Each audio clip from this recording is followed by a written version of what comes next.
Einen wunderschönen guten Abend. Heute ist jetzt die nächste Vorschau auf unseren tollen Tag am 1. und 2. Februar bei HSE. Das heißt, wir zeigen Ihnen heute Produkte, die es am 1. und am 2. Februar bei HSE zu kaufen gibt und natürlich auch die neuen Molds. Die neuen Molds, da kommen wir gleich ausführlich drauf, gibt es als Set, also alle 3 Molds, auch bei uns jetzt im Shop, natürlich solange der Vorrat reicht. Sie gibt es aber dann am 1. und am 2. Februar auch einzeln bei HSE. Also, jetzt schön zurücklehnen und genießen, denn es gibt ganz, ganz tolle Produkte. Fangen wir mal an hier mit dem Decoupage-Set. Und zwar ist das ein fantastisches Papierset mit tollen Blumenmustern und mit zweimal unterschiedliche Streifen als Hintergrund. Und hier kann man das schon ganz wunderbar sehen. Das heißt, wir haben meistens auf den Deckel die Blumenmuster gesetzt und haben unten an den Kisten diese fantastischen, sehen so ein bisschen aus wie ganz alte Tapeten, dieses Streifenmuster gesetzt. Kombiniert haben wir das hier mit, nicht nur mit unseren Bordüren, sondern auch mit den Perlmuttfarben. Und das heißt, es wird am 1. und am 2. Februar auch ein Perlmuttfarben-Set geben, in dem, das ist immer eine Dekosoft-Farbe und dann eine passende Perlmuttfarbe da drauf. Und was hier so Gold, so sage ich jetzt mal ein bisschen so türkis, Gold scheint aussehen, ist das die blaue Farbe mit dem Perlmutt obendrauf. Und es gibt in dem Set diese blaue Farbe mit dem Perlmutt obendrauf und noch eine rosarote Farbe mit Perlmutt obendrauf. Die zeige ich Ihnen heute aber nicht. Die werden wir am 29. zeigen, weil da gibt es dann noch ein Schmankerl obendrauf, wo wir das mit kombiniert haben. Hier mit dem Decoupage haben wir jetzt nur die blaue Farbvariante kombiniert und natürlich unsere Moldformen. Und da kann man jetzt auch schon mal sehen, was ich letztes Mal ein bisschen angedeutet habe. Wenn man jetzt mal auf diesen Deckel da geht, da habe ich Ihnen ja gesagt, dass man diese Anhänger auch mit dem klaren Resin ausgießen kann. Und dann sehen die wirklich ganz klar aus und haben so ein bisschen was von einem Schmuckstein. Und hier auf diesem Deckel habe ich das auch gemacht. Und jetzt muss ich dazu nur sagen, dass wir schon dieses Resin, dieses klare Resin, die kleineren Packungen von Pentarts werden jetzt in den nächsten Tagen kommen. Das heißt, die haben Urlaub gehabt bis zum 7. Januar und irgendwie haben sie es dann noch nicht geschafft, uns die Ware bis jetzt zu liefern. Aber ich hoffe, dass sie jetzt in den nächsten Tagen kommen wird, weil eigentlich braucht man da nur das kleine Resin für und nicht noch mal die großen Flaschen, wenn diese kleinen Dinge ausgießen möchte. Das rein zur Info. So, jetzt haben wir das hier gesehen, was wirklich wunderschön ist. Und jetzt gehen wir mal zu den Molds und kommen aber wieder hierhin zurück, und zwar, weil die Verbindung halt so schön ist. Das heißt, es gibt 3 neue Molds, wir haben sie Ihnen letztes Mal schon erklärt, ich zeige sie nachher nochmal ausführlich. Hier nochmal ganz kurz einen Blick, diese Dinge kennen Sie schon, denn die beiden haben wir ja schon auf der Sendung, jetzt sage ich jetzt mal, präsentiert gehabt. Und jetzt zeige ich Ihnen noch weitere Muster, die wir gemacht haben mit den Molds, und zwar in verschiedenen Varianten, die ich Ihnen heute dann auch zeigen werde. Und zwar habe ich hier noch einmal diese Variante, wir haben es einmal so ein bisschen frühlingshafter gestaltet, so Natur mit Dry Brush. Jetzt muss man aber auch mal zu mir kommen. Gell? Und, ja, genau. Und einmal haben wir das hier so gestaltet, und zwar ist das Country Grün in Kombination mit Krakel, mit Weiß krakeliert und dann Gold gemacht. Und das heißt, man hat hier, ich muss das glaube ich mal ein bisschen rumzeigen, damit man das ein bisschen sehen kann, ein bisschen besser. Oder auch hier kann man das, wenn man jetzt hier mal ganz nah drauf geht, dann sieht man das, dass das ist Country Grün angemalt. Dann ist es krakeliert worden und dann habe ich die cremeweiße Dekorfarbe in den Krakel hineingerieben. Und genau das werde ich Ihnen nachher zeigen, wie das geht. Ich werde Ihnen auch zeigen, wie man jetzt zum Beispiel, wie man das hier auf dem Buch sieht oder hier neben auf dem Ei, wie jetzt diese Moldformen so gestaltet sind, damit sie diesen antiken Charakter haben.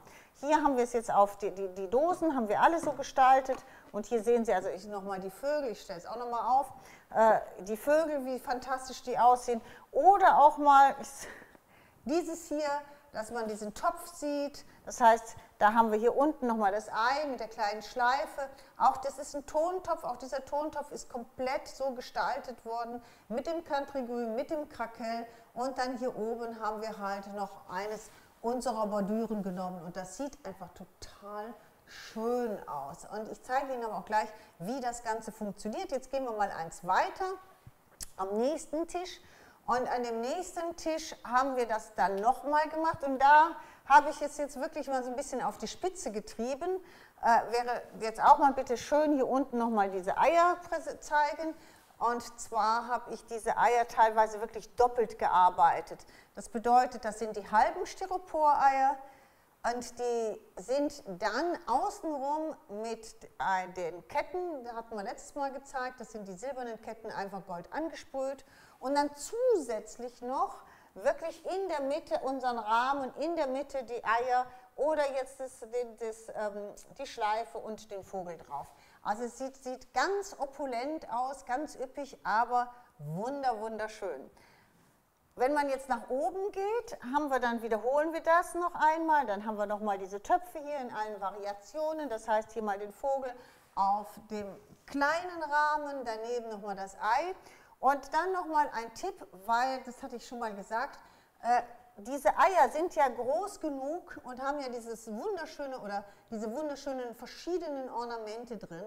Und man kann natürlich, und das zeige ich jetzt mal hier, man kann natürlich auch mit so einer Plätzchenausstechform sich das Ornament Vithati ausstechen, und zwar in allen Formen, die man natürlich haben will. Und so Herzen eignen sich natürlich fantastisch. Dann hat man halt ein Herz und hat das tolle Ornament. Ich zeige Ihnen aber auch gleich noch, was man sonst noch alles damit machen kann. Dann hat man immer diese schönen Ornamente von dieser Moldform und kann es natürlich unterschiedlichst gestalten. Hier oben dann die runde Vase, da habe ich jetzt das mal ganz üppig gestaltet. Da habe ich diesen Rahmen mehrfach genommen, habe den Rahmen dann verbunden mit einem von diesen Schmuckanhängern jedes Mal, hier an den Seiten einfach zusammengegangen. In der Mitte einfach von den Vogelsets einmal die Blume hinein.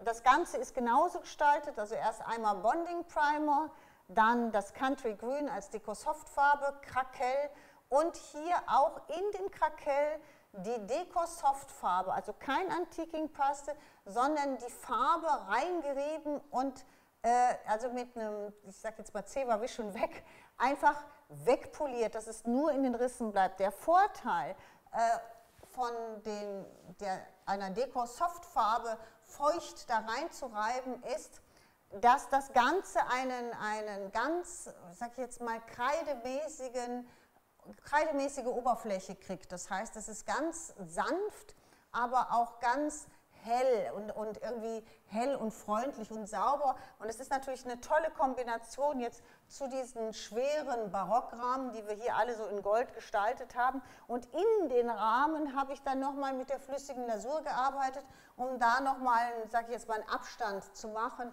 Hier weiß und hier dann etwas dunkel und dementsprechend dann, ja, dass es ein bisschen aussieht wie so ein Bilderrahmen. Das sind jetzt die Beispiele, die wir jetzt mit diesem Gold und üppig und barock, allerdings mit dem Hell gemacht haben. Und jetzt kommen wir zu diesem Naturthema, was ja jetzt dieses Jahr Ostern extrem ist. Und da habe ich nur mit der Trockenpinseltechnik gearbeitet.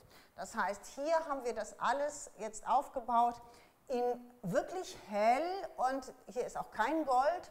Und hier sind jetzt diese Vasen, egal was man jetzt hier sieht, ob es jetzt, das sind ja auch diese Glasvasen bzw. Tontöpfe bzw. Keramik, die sind alle mit Bonding Primer angemalt. Danach eine Schicht mit dem Creme Weiß, Deco-Soft-Farbe Creme Weiß, da drauf dann wieder Krakel. Dann, jetzt kommt es dann, die Antikpaste, braun, und ich werde Ihnen das werden wir aber nachher mal machen, dass ich Ihnen das zeige, und darüber dann nochmal die Creme Weiß. Und dann bekommen Sie diesen wirklich, das ist ein fantastischer Effekt, sieht ganz, ganz toll aus, weil man, wenn Sie, die Risse, die sind so ein bisschen braun-weiß, aber das Ganze ist ganz hell und gar nicht so antik dreckig und das hat eine ganz fantastische Wirkung. Und wenn man jetzt guckt, die Sachen sehen alle gleich aus, es ist uninteressant, ob es jetzt Glas, Keramik oder sogar Terrakotta ist. Also hier sieht die Oberfläche ist immer wunderschön und passt komplett zusammen. Die Moldformen sind hier jetzt alle zweimal angemalt, also einmal angemalt, einmal mit Lasur und dann nur mit der Trockenpinseltechnik ebenfalls wieder mit dem Creme Weiß gestaltet, dass das richtig schön da drauf passt. Passend tun dazu extrem unsere Eier. Das sind Styropor-Eier, die dann so glasiert sind, sage ich jetzt mal. Die sehen ein bisschen aus wie Marmor oder Stein. Also die werden Sie bei uns jetzt auch im Shop finden. Die sind in allen möglichen Varianten. Einfach mal nachschauen im Shop. Die sehen wunderschön aus, die glänzen ganz toll. Gibt es in verschiedenen Größen. Die großen gibt es, glaube ich, einzeln und diese mittleren bis ganz, gibt es ja auch ganz kleine. Das ist dann immer so ein kleines Beutelchen voll, wo dann immer verschiedene drin sind. Hier unten habe ich dann nochmal so ein Metallblumentopf gestaltet. Mit den Eiern obendrauf, mit den Schleifen. Der Paul passt aber gut dahin. Ja, der wird jetzt gleich, der will unbedingt Tritt bei mir sein, der kommt gleich hinter mich. Okay? Also hier als Blumentopf wunderbar gestaltet und daneben, das ist wieder die gleiche Glasvase, die wir eben so prunkvoll mit den Rahmen gestaltet haben, ist es diesmal hier mit dem Vogel und auch auf diese matte Variante, sodass man es auch ein bisschen so wie ein Pflanztopf benutzen kann. Jetzt gehen wir wieder weiter, da haben wir dann wieder das Layout, was Sie bereits kennen. Das heißt, mit dem Hasen und den schönen einzelnen Eiern, die unten drunter sind. Und daneben haben wir dann wieder den einen Topf, den ich jetzt umdrehe, dass man ihn sieht hier, mit der Schleife, mit dem Ei und wieder dem Mold. Und das ist einfach wirklich ein Kottotopf, den man einfach umgestaltet hat, der jetzt zu einem Pflanztopf bzw. Übertopf verändert wurde. Hier innen drin habe ich eins von diesen glänzenden Eiern genommen und habe da auch mal den Vogel als Moldform draufgesetzt. Auch einfach nur mit der Trockenpinseltechnik gemacht, also ganz einfach, nicht angemalt, nicht irgendwie farbig gemacht, sondern dass man in diesem Naturthema einfach bleibt. Und man sieht ja hier sehr schön, wenn Sie dann ein paar frische Setzlinge, sage ich jetzt mal Krokusse oder Stiefmütterchen, egal was, dazu tun und ein bisschen frisches Moos, sieht das wirklich, wirklich schön aus. Jetzt gehen wir wieder weiter, da kommen wir jetzt wieder zurück zu unserem Decoupage. Und hier sehen Sie das Decoupage in der Kombination mit den passenden Schrumpfbanderolen. Es wird also nicht nur das Decoupage-Set geben mit diesem tollen Motiv, sondern es wird auch die passenden Schrumpfbanderolen dazu geben. Und hier gibt es aber auch nochmal ein richtig tolles Beispiel, und zwar hier da sieht man nochmal ganz fantastisch, wie das aussieht, wenn man mit dem klaren Resin diese Anhänger ausgießt und das Ganze dann kombiniert mit dem Rahmen, und weil halt der Untergrund, hier ist es jetzt das Perlmuttblau, einfach so fantastisch da durchleuchtet und das Ganze wirklich ja, fast anfängt zu glitzern, kann man schon fast sagen. Hier unterhalb haben wir dann unsere Schrumpfbanderolen und da sieht man jetzt auch gleich mal ein bisschen oben auf den Deckel. Da gehe ich jetzt gleich hin und werde Ihnen das mal zeigen. Ja, genau. Und zwar gehe ich jetzt hier mal runter und zeige Ihnen mal gerade die Deckel. So, und hier kann man das sehr schön sehen. Da habe ich nämlich unsere Epoxy-Sticker, die es ebenfalls an dem Tag geben wird, verwendet. Und da habe ich dann diese kleinen, wunderschönen Schmetterlinge mit drauf gesetzt. Oder hier oben, hier vorne diesen Strassstein. Nicht auf jedem, das finde ich ein bisschen viel, aber so ab und zu kann man das machen. Oder, wenn man das hier nochmal anschaut, hier habe ich den kleineren Rahmen aus der Moldform Rahmen genommen, den auch einfach nur Gold gemacht mit den Epoxy-Sticker rein. Und hier oben habe ich dann nochmal diese kleine Schleife, die wir ebenfalls im Moment anbieten in ich glaube in Blau und in Weißgold sieht man das dann hier halt in Kombination oben auf den Deckel der, sage ich jetzt mal, der Schrumpfbanderole, da sieht das fantastisch aus. Eine Frage, ja. Wird es die Molds im Shop auch einzeln geben? Nein, im Moment nicht. Im Moment hat HSE die einzeln im Programm und wir haben gesagt, wir legen uns einen gewissen Anteil hier hin, wollen aber natürlich nicht mit HSE da Konkurrenz machen. Deswegen haben wir gesagt, bei uns gibt es die als Set, aber dementsprechend auch etwas günstiger. Allerdings bei HSE wird es sie einzeln geben. Sam, kannst du mir sagen, was die kosten bei HSE? Ich meine 22,99. Ja, also wir sind nicht ganz sicher, weil wir ja keinen Einfluss wirklich auf die Preise bei HSE haben, aber wir sind der Meinung, dass HSE sie einzeln für 22,99 anbieten wird und bei uns kosten alle drei was? 54, glaube ich. Das wäre aber sehr günstig. Es ist extrem günstig, klar. Wir sind immer günstig. Bist du sicher, bevor du da was sagst? Ich meine 54 irgendwas, Also ja. wenn es 22, wenn es 23 mal 3, dann wären wir ja bei 69. 11 Euro günstiger, als wenn man die einzeln nehmen würde, theoretisch. 69, dann wäre es 58. Ist 54. 54, ja. Also dann glaube ich, lohnt es sich schon alle drei hier zu kaufen. Ja. Allerdings, wie gesagt, solange der Vorrat reicht. So. Eine Frage, Ja. werden auch die Wassertransfers heute gezeigt? Ha, wer weiß denn was von Wassertransfers? Ha? Aus Diebert. Ja.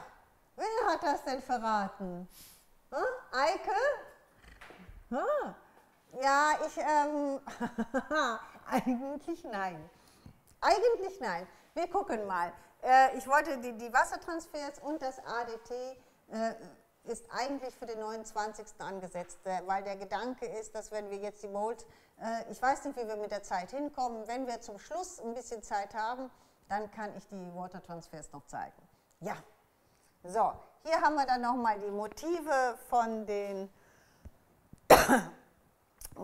Schrumpfbanderolen, hinten dann nochmal die Kombination Decoupage und den Perlmutt und da sieht man dann auch nochmal, wie schön, also diese Perlmuttfarbe im Licht auch changiert, dass man sieht, dass sie teilweise blau ist, teilweise so golden wirkt, also wirklich wunderschön.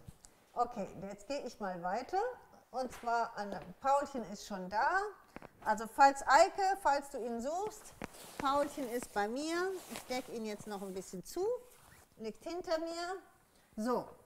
Und jetzt geht es natürlich darum, was gibt es heute, was wird heute verlost und wir haben uns entschieden, dass wir heute dreimal das Angebot des Tages verlosen. Letztes Mal habe ich das gezeigt, das sind die gelaserten Elemente, 220 Stück plus die Schriften in Gold plus die Rahmen in Gold. Und wir haben aber noch was dazu getan zum Angebot des Tages und zwar 24, gell?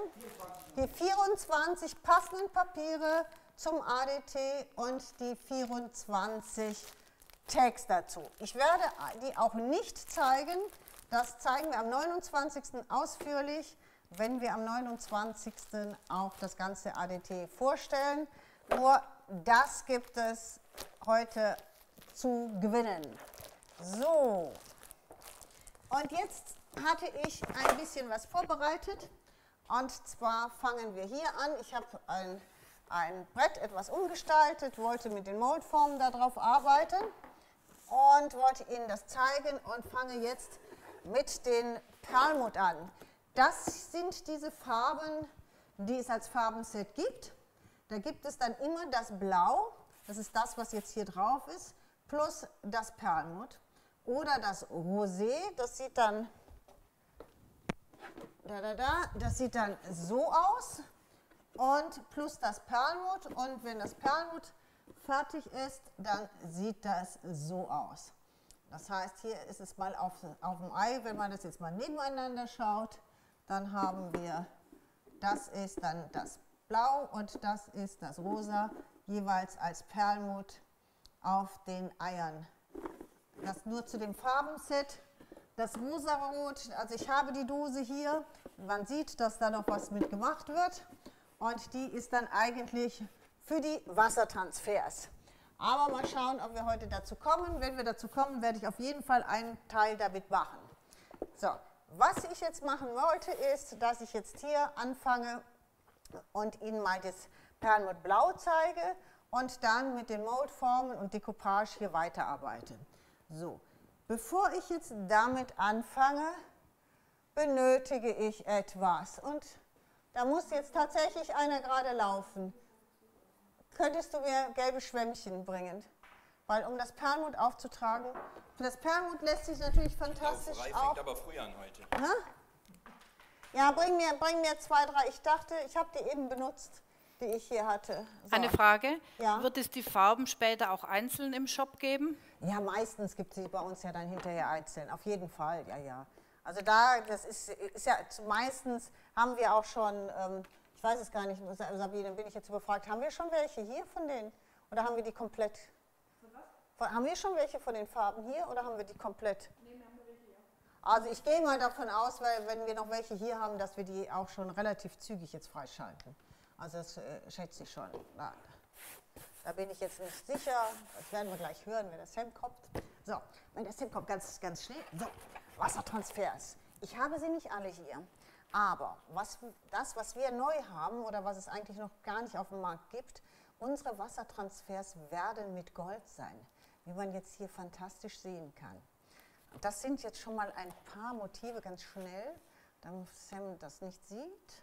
Da habe ich schon mit gearbeitet. Ich weiß gar nicht, ob ich sie jetzt nee, das ist doppelt. Ja, ich habe nur gerade ein paar hier, weil ich es probieren wollte. Nee, und dann noch so einen großen.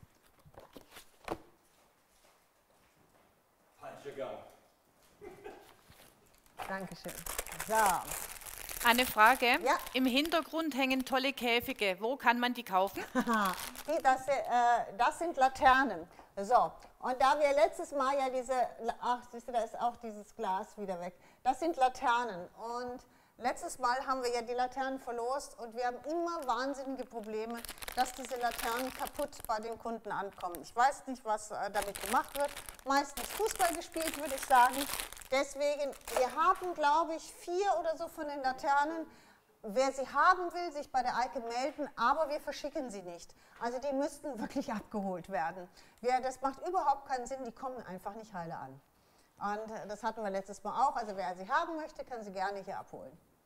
Ton ist ein bisschen schwach. Mein Ton! Ja, da musst du versuchen, irgendwie. Ich Moment. verstehe das nicht. Vielleicht kannst du bei dir ein bisschen hochgehen. Ja, normalerweise. Entschuldigung, aber das ist.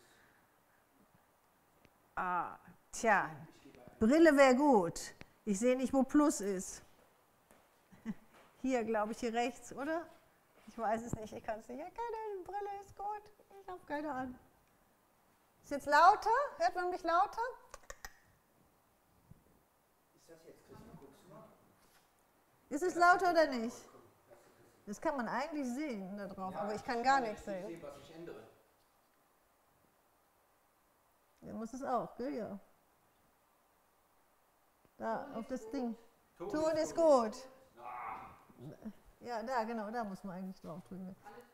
Das ist kleiner, das ist mehr, gell? Ja, nach rechts ist mehr, nach links ist kleiner, aber ich kann es nicht sehen. Ich konnte das Plus nicht. Du hast eine Brille auf. Ich habe sie nicht auf. So.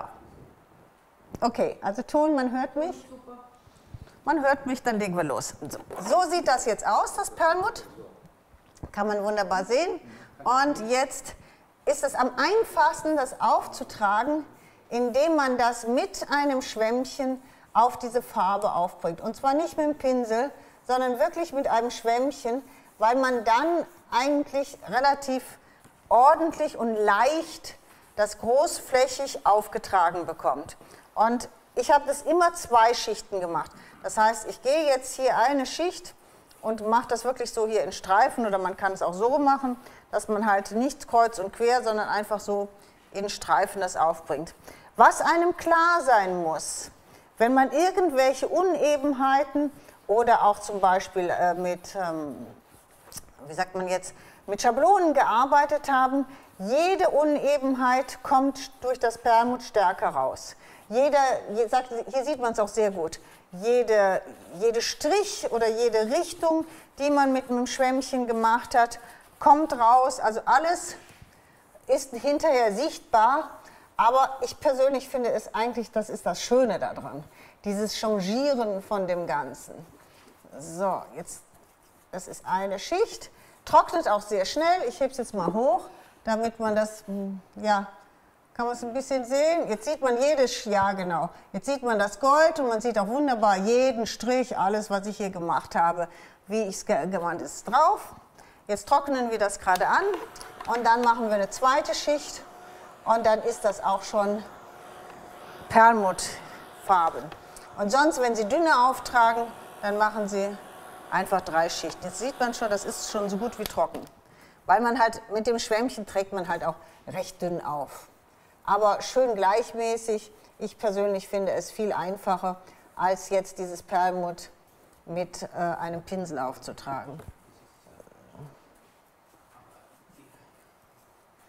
So, und jetzt sieht man das schon, dass das viel ebenmäßiger wird und viel deckender. Kann man mal vielleicht die Kamera von oben nehmen? Ist das machbar? Können wir machen. Mal schauen. Ah, herrlich. Genau, weil da Wahnsinn. sieht man das nämlich viel Der besser. Glanz. Vom Licht her und man sieht, das, was ich sehe, das ist immer besser, wenn Sie auch das sehen, was ich sehe. Sonst versteht kein Mensch mehr, wenn ich was sage. Frau Siegmann, Ja. würden Sie was zu den neuen Eierständer sagen? Die sollten mit ein bisschen Glück Ende dieser Woche kommen. Ja, aber man hört dich ja, Sam. Sag du es doch. Also es kommen, was sind das? Wir haben es letztens schon mal gesagt. Drei neuen Größen, ein bisschen andere Genau. Formen. Weil da wird an immer wieder nachgefragt. Ja. Also es kommen neue Größen, aber die sind, Aber wir haben sie noch nicht. Wir Genau, haben die sie nur sind von immer noch Bilder nicht gekauft. da. Genau. Also wir sind sehr gespannt, wie die aussehen. Ja, sind immer noch nicht da, aber sie werden, glaube ich, sehr, sehr schön aussehen. So, ich mache jetzt den Rand nicht. Den Rand werde ich natürlich später machen. Man kann jetzt diese Rand ist von mir jetzt diese Seiten hier, die habe ich jetzt nicht gemacht, aber die werde ich natürlich machen. So, jetzt habe Eine ich... Frage, Ja, sind das 2 Tabletts ja, zusammen? ich kann das mal ganz simpel. Da, da, da. Man kann sich behelfen, wenn man nichts hatte. Ich habe einfach Tabletts, Sie können auch 2 Shadowboxen nehmen, aber ich hatte diese Tabletts und dann habe ich einfach die Tabletts genommen, weil ich einfach etwas brauchte, was eine gewisse Länge oder Höhe hatte. Die tollen Artboards von, weiß nicht, welche Ja, Firma die das sind war. aber auch noch Die nicht sind da. Auch Ja, auf dem Weg. Die kommen ja, vorbei. genau, es kommen wieder diese Artboards. Kann ich Ihnen zeigen, weil ich habe doch hier ein Layout gestaltet. Moment, Paul, ein bisschen zur Seite. Mit dem ADT. Jetzt bricht gleich alles zusammen. Und zwar hier. Das sind diese Artboards, die wir schon mal hatten, wo man hier so schön reinfassen kann, die man überall aufhängen kann und die man dementsprechend halt gestalten kann. Und glaube ich, in 3 Größen. genau, kommen die jetzt kommen sie in 3 Größen und hier haben wir das jetzt mit dem Tagesangebot gebastelt. Das sind jetzt die Papiere, die kommen ja extra, es kommen die Lasercuts. Alle zusammen als ADT, aber die Papiere und die, sag ich jetzt mal, die Mittelpunkt, die Tags, kommen in dem Set extra. Was verlosen ist das natürlich gesamt, aber hier ist das jetzt mal so ein bisschen verbastelt und hier sind auch nochmal diese ganzen Schmuckanhänger von dem Rahmen-Molds dann nochmal hier verwendet und die dann immer klar gestaltet. Hier, dass man es einfach nur sieht, wie man zum Beispiel etwas machen kann. Und diese Artboards, die kommen jetzt auch demnächst rein, wenn endlich mal alle Schiffe angekommen sind mit unserer Ware. Und die gibt es dann in 3 Größen und das ist fantastisch. Da kann man dann richtig arbeiten, wie man möchte. So, wo tue ich das jetzt hin? Hier an dieser, oder da, was nicht gerade jetzt umfällt. So, ich hoffe, dass das jetzt noch nicht ganz trocken, aber fast trocken. Und jetzt,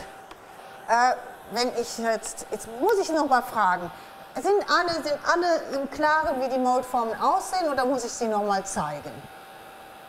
Kann die Sabine mir... Das bedeuten würde, muss ich sie nochmal holen. Nein, ich habe sie hier ausgepackt. Ja, ich kann sie ausgepackt auch zeigen. Ist ja nicht so. So, fangen wir doch mal an, ich kann sie doch hier zeigen. Das ist die Moldform mit den Rahmen. Da kann man ganz toll sehen, hier sind ist der Rahmen drauf, hier ist der kleinere Rahmen drauf und dann sind hier an den Seiten diese Schmuckanhänger. Wenn man jetzt zum Beispiel, das ist jetzt mal dieser klare, wenn man das hier reintut, raus, dann sieht das zum Beispiel so aus wie der hier, wenn man den ganz in klar ausgießt. Grundsätzlich, wer jetzt nicht weiß, wie das funktioniert, wenn Sie mit dem klaren Resin arbeiten und Sie das ausgießen, dann ist das, ich drehe das mal um, so ein bisschen matt. Und Sie müssen dann nochmal, wenn das ausgehärtet ist und Sie es rausgenommen haben, nochmal mit dem Pinsel mit Resin über die Oberfläche, damit Sie diesen Glanz bekommen, weil sonst ist das Ganze matt. Nur zur Info. Was Sie auch machen können, wenn ich jetzt zum Beispiel hier, das ist das, was jetzt hier ist, wenn Sie die Rückseite, man sieht hier, dass ich hier mit dem Perlmutt drüber gegangen bin, wenn Sie die Rückseite anmalen, dann sieht das Ganze noch toller aus, weil dann haben wir diesen Perlmutt-Schimmer hier drauf. Eine Frage Ja, zu den genau. Molds. Jetzt kann man das ganz toll sehen. Gell? Da ist dieses klare, aber von hinten leuchtet halt dieses unheimlich tolle Perlmuttschimmer von hinten. Ja, ich höre. Wie viel Zentimeter hat der Rahmen von den Molds? Sekunde. Da, da, da.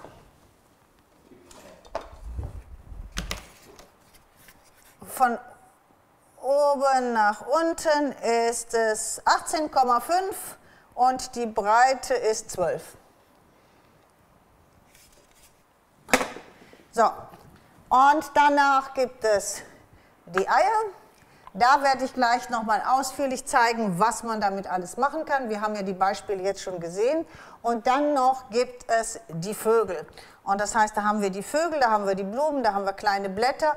Und auch die haben wir eben relativ viel auf diesen ganzen Gefäßen gesehen.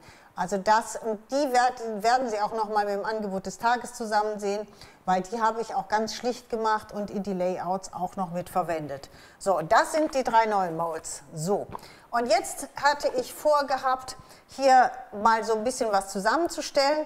Habe mir auch schon alles, sage ich jetzt mal, bis auf ein einziges angemalt, einfach damit Sie nicht warten müssen, bis ich jetzt alle der Reihe nach anmale, sondern ich möchte Ihnen einfach zeigen, wie man jetzt diese Dinge zum Beispiel gestalten kann. So, wenn ich jetzt, ich kann natürlich auch den Rahmen in die Mitte setzen, aber dieser Rahmen hat, also ist eigentlich so von mir gestaltet, dass man mal endlich so etwas dranhängen kann. Also ich liebe es, wenn man etwas weiter gestalten kann. Jetzt sage ich, jetzt mache ich diese beiden Rahmen hier und jetzt haben wir hier immer diese kleinen Teile, diese, sage ich jetzt, Schmuckanhänger dazu. Jetzt könnte ich zum Beispiel diese Schmuckanhänger hier ansetzen und würde dadurch, dass ich, wenn ich das so miteinander verbinde, würde ich jetzt eine Verbindung zwischen diesen Rahmen schaffen. Ich kann das ja so, eine Verbindung zwischen diesen Rahmen schaffen. So ähnlich habe ich das auf dieser Vase gemacht. Da habe ich nur nicht dieses Teil genommen, sondern das schmale, längliche Teil. So, aber so kann man, zum Beispiel ist das auch ganz toll, wenn man jetzt so alte, nostalgische Bilder da reinsetzen und wie so ein, sag ich jetzt mal, so ein Ahnengalerie oder so etwas macht. So, dann haben wir diese langen Anhänger. Und diese langen Anhänger eignen sich zum Beispiel ganz toll, um sie hier an die Seiten dran zu machen. Dann mache ich das. So, dann hätte ich jetzt da den Rahmen, den dritten, den ich machen möchte. Das ist der, wo ich sagte, den gestalten wir weiter. Den kann ich jetzt ja hier dran setzen. Dann habe ich wie so, da sieht man, wie man das jetzt fortführen kann und auch also ganz toll solche Bilder gestalten kann. Eine Frage. Ja. Bekommt man Glossy Essence auch wieder gut aus den Molds raus? Glossy Accent? Nein, wofür? Also Glossy Accent wird ja nicht hart. Also doch, wird hart, aber das ist ja eigentlich ein 3D-Lack. Extrem lang. Ja, und es ist ein 3D-Lack. Zieht sich auch zusammen in der Ja. Nee, würde ich auf keinen Fall malen. Wenn Sie nichts anderes haben, machen Sie es mit dem Heißkleber. Also das funktioniert auf jeden Fall. So, jetzt haben wir hier noch diese 2 Schleifen, die ich oben drauf setze. Bitte wieder von oben die Bilder, ja? Dankeschön. die ich da oben drauf setze. Wir machen das noch fertig und dann geht es weiter. So, dann habe ich ja noch diesen kleinen Rahmen, den kann ich jetzt direkt hier dran setzen. Da werde ich jetzt auch noch diese Schleife dran setzen. Dann würde ich hier, wenn wir das gleich angemalt haben, diese Schleife dran setzen. So, und dann kann man jetzt überlegen, hier kann noch was hin und da kann noch was hin. Jetzt hätte ich diese hier noch zur Auswahl. Jetzt kann man sich überlegen, ob man das zum Beispiel, man kann die ja so rumhängen, man kann sie aber auch andersrum hängen. Das ist also wie man will, ich würde sie jetzt so rum. Man könnte aber auch jetzt als Highlight, wenn man alles so gemacht hat, könnte man auch sagen, jetzt nehme ich mal hier und nehme jetzt zum Beispiel hier mal die klaren. Wenn ich hier die anderen habe, hier die klaren. Also das könnte man auch machen. Ich würde es jetzt nicht machen, ich würde alles in einem lassen, aber die Möglichkeit besteht auf jeden Fall. Das heißt, ich würde jetzt diese beiden nehmen und würde die auch, nee, so rum, gell? Ich würde die so rumgestalten. Ja. Eine Frage, ja. Die Goldfarbe gleich auf das weiße Resin malen oder erst mit Schwarz einfärben? Die Goldfarbe. Auf das Durchsichtige? Nein, das hier ist direkt drauf gemalt. Ist direkt drauf gemalt und was jetzt hier fehlt, ist noch ein bisschen die Patina. Das heißt, hier ist ja jetzt nur die Gold, das ist das Pigmentfix halt. Nur Pigmentfix mit dem Goldpigment drauf und damit das ein bisschen schöner aussieht, gehört hier eigentlich noch eine Patina drauf. So, okay. Jetzt muss ich gerade mal überlegen. Ja, ich würde sagen, das wäre schön, wenn man das so aneinandersetzen würde, so von oben runter. So, und dann möchte ich natürlich das Decoupage, hier habe ich ja jetzt das Perlmutter, würde ich das Decoupage mitverwenden. Das könnte ich jetzt schlecht hier direkt draufkleben, weil das würde dann, sage ich jetzt mal, sehr so hellblau aus. Also wenn ich jetzt sage, ich bin jetzt relativ richtig, ich glaube schon, soweit ich das jetzt sehen kann, werde ich jetzt das hier mir gerade anmalen, weil ich muss ja jetzt den Hintergrund hier weiß malen, damit das Decoupage auch wirklich gut rauskommt. Jetzt habe ich alles so fertig gemacht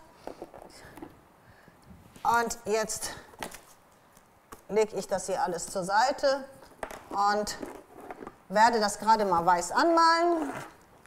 Hier überall, wo man das jetzt sieht, wo das hinkommt. Und dann, solange das Weiß trocknet, dass ich das eine gute Unterlage habe für das Decoupage, werde ich Ihnen zeigen, wie ich diese Rahmen so gestaltet habe. Das ist ganz einfach und geht auch sehr schnell. Dafür nehme ich jetzt gerade mal ein bisschen Gesso. Es muss jetzt auch nicht so perfekt sein, also man muss jetzt keine 2, 3 Lagen hier drauf machen, sondern es muss halt einfach den weißen Hintergrund haben. Frage, Ja. Ab wann gibt es die Molds nochmals bei HSE? Also die Sendung ist am 1. Februar und zwar um 21 Uhr ist Kickoff und dann gibt es am 2. Februar gibt es morgens um 9 Uhr noch eine Stunde und abends um 20 Uhr noch eine Stunde. Also es gibt genau 3 Stunden. In diesen 3 Stunden gibt es die Molds bei HSE. Wann HSE das Ganze jetzt freischaltet und auch, sage ich jetzt mal, mit dem richtigen Preis, jetzt wissen Sie den Preis, ja, freischaltet, weiß ich nicht, da habe ich keinen Einfluss drauf. Wir versuchen... Auf jeden Fall so 2 Tage vorher. Ja, allerspätestens 2 Tage vorher, manchmal ist es auch viel vorher, aber allerspätestens 2 Tage vorher Ein sind... bisschen knapper diesmal, aber wir hast auch knapper liefern wegen... Ja, sind diese... Abfahren. Aber das ADT ist ja, mit dem Molds weiß ich nicht, ist es auf jeden Fall rechtzeitig da. Sehen wir mal, wie es ist. Also Sie werden am 29., wenn wir den nächsten Livestream haben, kriegen Sie auch den Newsletter, wo alle Preise dann drin sind. Und dann müssen wir halt mal ein bisschen gucken und ein bisschen abwarten, was HSE macht, sage ich jetzt mal so. Wann die jetzt freigeschaltet werden. So, jetzt föhne ich das nur gerade an, damit ich hier mit dem Kleber drüber gehen kann. Und dann kleben wir gerade die Decoupage auf. Und dann können wir hier drüber gehen und machen die Rahmen, gestalten die Rahmen. Danach zeige ich Ihnen dann noch die Variation mit dem Krakel. Eine Frage, Ja. wann kommt die Silikonknetmasse wieder? Ist sie aus? Scheinbar, aber dann kommt die in circa eine Woche wieder. Man hört dich sehr, muss ich nichts wiederholen, oder? Weiß ich nicht. Krieg ich. Okay, so. Jetzt Decoupage-Kleber. So, jetzt haben wir ja nur diese kleinen Decoupage-Stücke. Da braucht man jetzt nicht so wahnsinnig viel Wasser. Jetzt habe ich hier im Becher so ein bisschen Wasser. Da tue ich das gerade rein. Einmal da, das reicht. Weil so viel Wasser braucht man ja jetzt nicht, wenn man da gerade 2x5 cm Teile hat. So.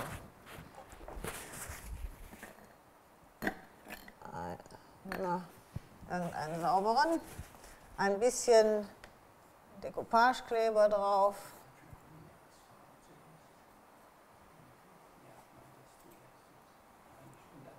Und hier auch.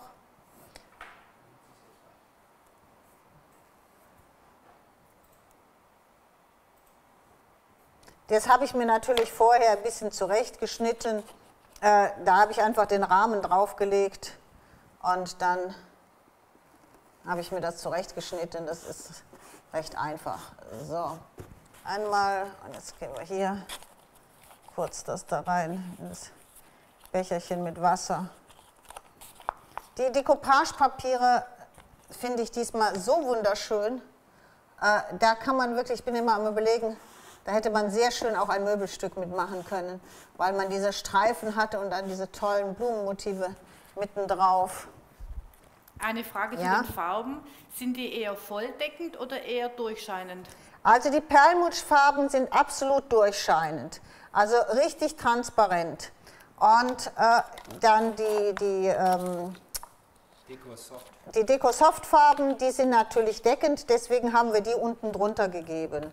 Wir haben das auch schon gemacht mit den Molds, Sie können aber auch beides machen. Das heißt, mal, wenn man die weiße Mold hat, zum Beispiel, wenn man so etwas anmalen will, kann man natürlich das blaue Gold auch über das Weiß malen. Dann ist das viel heller und hat so einen Schimmer, ein bisschen so wie diese Chamäleon-Wachs-Sachen, die wir auch, Wachspasten, die wir auch haben. Aber es ist auf jeden Fall das Perlmutt nie deckend. Da ist also, ich kann das, so, ja, jetzt haben wir alle drei drauf. Jetzt muss das Ganze ein bisschen trocknen, lackieren tun wir hinterher. Hier wäre es natürlich auch jetzt sehr super aus, wenn man jetzt hier mit Resin das noch ausgießen würde. Also, aber jetzt tue ich es erstmal zur Seite und jetzt zeige ich Ihnen erstmal gerade, wie man diese Farbrichtung bekommt. So, das ist jetzt mit dem weißen Resin ausgegossen. Jetzt muss ich ein paar Handschuhe nehmen. Ich werde das nicht anmalen, also keine Farbe, sondern ich gehe direkt mit der Lasur drüber. Und zwar beginne ich mit dem Antique Gel Umbra. Das ist, diese Antique Gels, die sind ein bisschen, ich weiß nicht, wie man das erklären soll, ein bisschen wie flüssiges Wachs, würde ich schon fast dazu sagen, weil sie haben so einen Wachs-Look hinterher, wenn man damit gearbeitet hat. Parallel dazu nehme ich immer ein Küchentuch in die Hand, ganz besonders, wenn ich natürlich mehrere Sachen hintereinander mache. Und dann... Eine Frage, ja? Könnte man stattdessen auch Chamäleonwachs nehmen? Statt Perlmutt? Statt der Perlmuttfarbe, ja, wenn man, doch, das geht. Wenn Sie drunter dann blau anmalen, können Sie diese Weiß-Gold-Chamäleon-Wachspaste nehmen, ja. Nur man darf nicht vergessen, dass man dann ganz schlecht was drauf kleben kann, weil es ist ja Wachs. Also das ist der Nachteil dann davon. So, okay, jetzt nehme ich dieses antike Gel und mal diese Mold mehr oder weniger vollständig damit an. Lasse das Ganze aber nicht trocknen, sondern wische das weg solange das jetzt, sage ich jetzt mal, noch feucht da oben drauf ist. Frage, wird Ja? das vorher noch mit Bonding Primer angemalt? Nein, nein, gar nichts. Ich habe hier gar nichts gemacht. Das ist lediglich das weiße Resin, was wir haben, das, was ich genommen habe. Hier ist keine Grundfarbe drauf. Also hier ist nichts, sage ich jetzt mal, drauf, was auch saugend ist, sondern es ist dieses Resin, dieses Gießharz pur. Und jetzt ist es einmal komplett drauf. Jetzt nehme ich so ein Küchentuch und jetzt reibe ich das davon weg, so die Oberfläche. Man kann das, glaube ich, jetzt ziemlich gut erkennen. Ich nehme mal diesen Teil und mache die Kamera ein bisschen näher.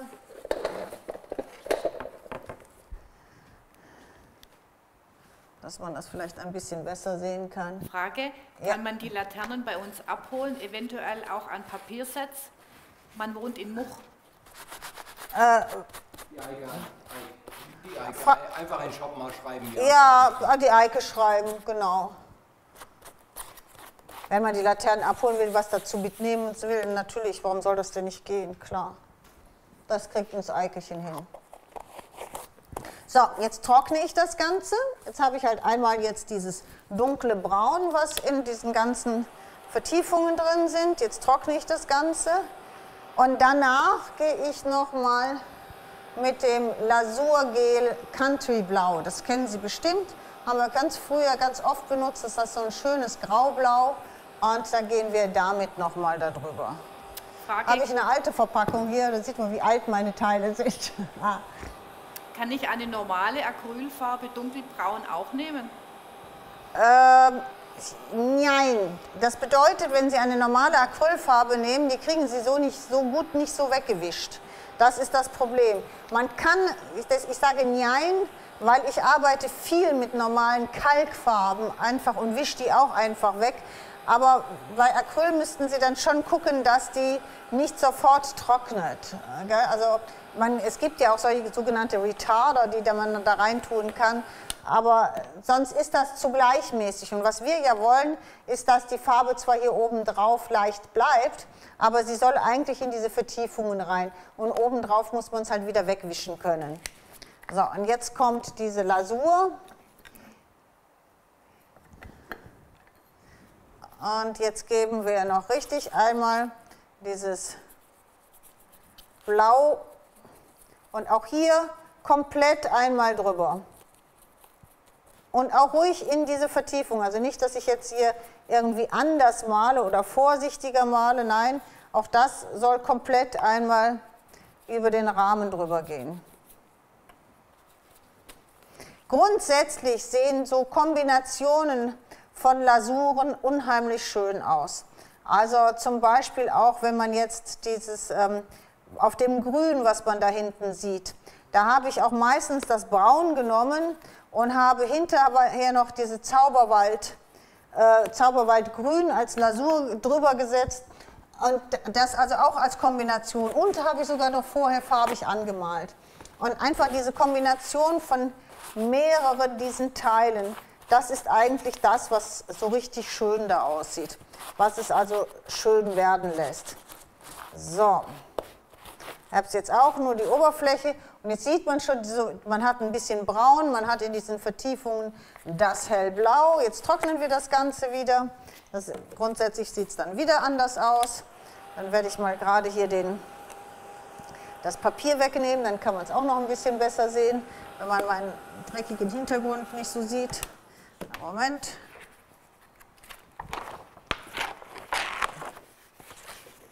Tada, und schon sieht das Ganze besser aus, gell?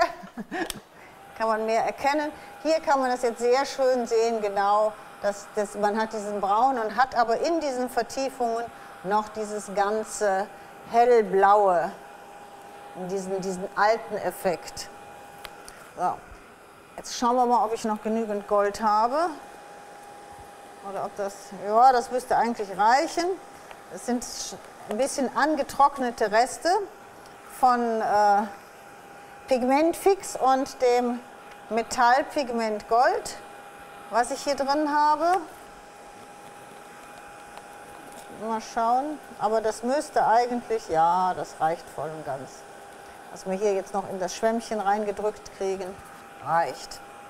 So, wenn ich diese Rahmen mache, das ist jetzt, mache ich grundsätzlich hier diese Ränder oben, weil wenn man diese Layouts von den Seiten anguckt, sieht das einfach nicht schön aus, wenn diese Seiten nicht auch irgendwo, deswegen mache ich beginne immer, dass ich diese Ränder zuerst mache. So.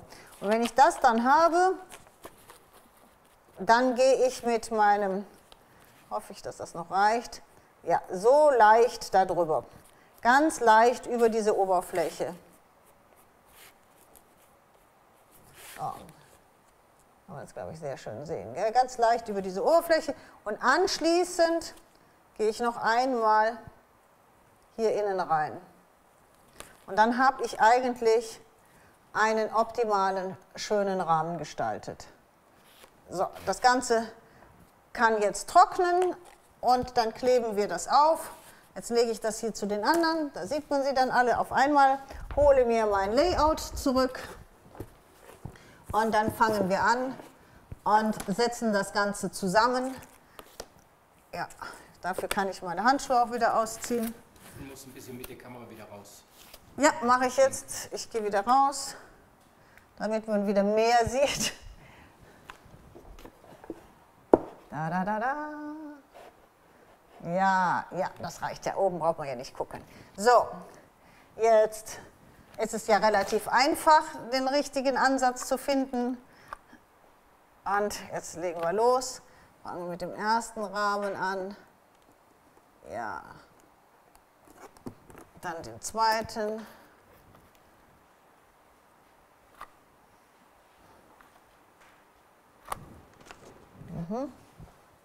Paulchen ist auf Tour. So. Dazwischen hatten wir das hier, glaube ich. Ja, genau, dazwischen hatten wir das hier. Dann setzen wir das hier mal hin.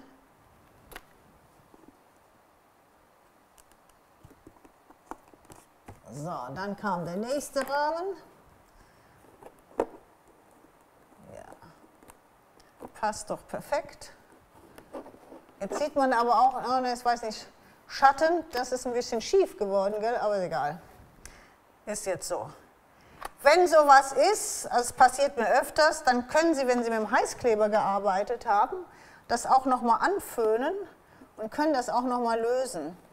Also das hatte ich auch schon, dann habe ich das auch gemacht, dann habe ich das einfach nochmal gelöst. Und jetzt sieht man hier auch ein bisschen, dass ich die 3 ein bisschen ungleich mit Gold gemacht habe. Ich werde gleich nochmal neu anmischen und dann nochmal über alles drüber gehen, damit wir das schon gleichmäßig Gold haben. So, diese Schleifen, das sind die Schleifen, die es bei uns von Dart gibt. Und wie man sieht, hier der Hintergrund weiß, habe ich ja Ihnen letztes Mal gezeigt, dass ich da mir aus diese Silikonmolds selber gemacht habe und die dann einfach jetzt immer ausgieße, so oft wie ich sie halt brauche. So. Frage, Ja. ist das nur für Innenräume oder kann das auch nach draußen? Also Resin und die Farbe kann eigentlich grundsätzlich nach draußen. Das würde auch funktionieren. Jetzt weiß ich nicht, ich glaube, dass diese Sperrholzbretter hier nicht wirklich was aushalten. Deswegen würde ich das jetzt nicht unbedingt raushängen. Also das ist, glaube ich, nicht wirklich dafür gedacht. Das sind einfach so richtig billige Bretter, die ich jetzt da im Hintergrund habe. Die würden sich, glaube ich, sofort verbiegen. So, was haben wir denn noch gehabt? Ich direkt mal schauen. Dann haben wir noch die kleine Schleife hier oben drauf. Was ist mein Süßer? Paulchen hat Langeweile. Ja. Dann gab es, da haben wir gesagt, die, genau, oder? Ja, die kommen jetzt hier noch hin.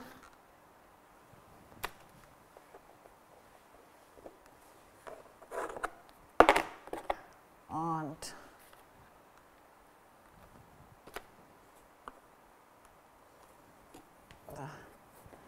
dann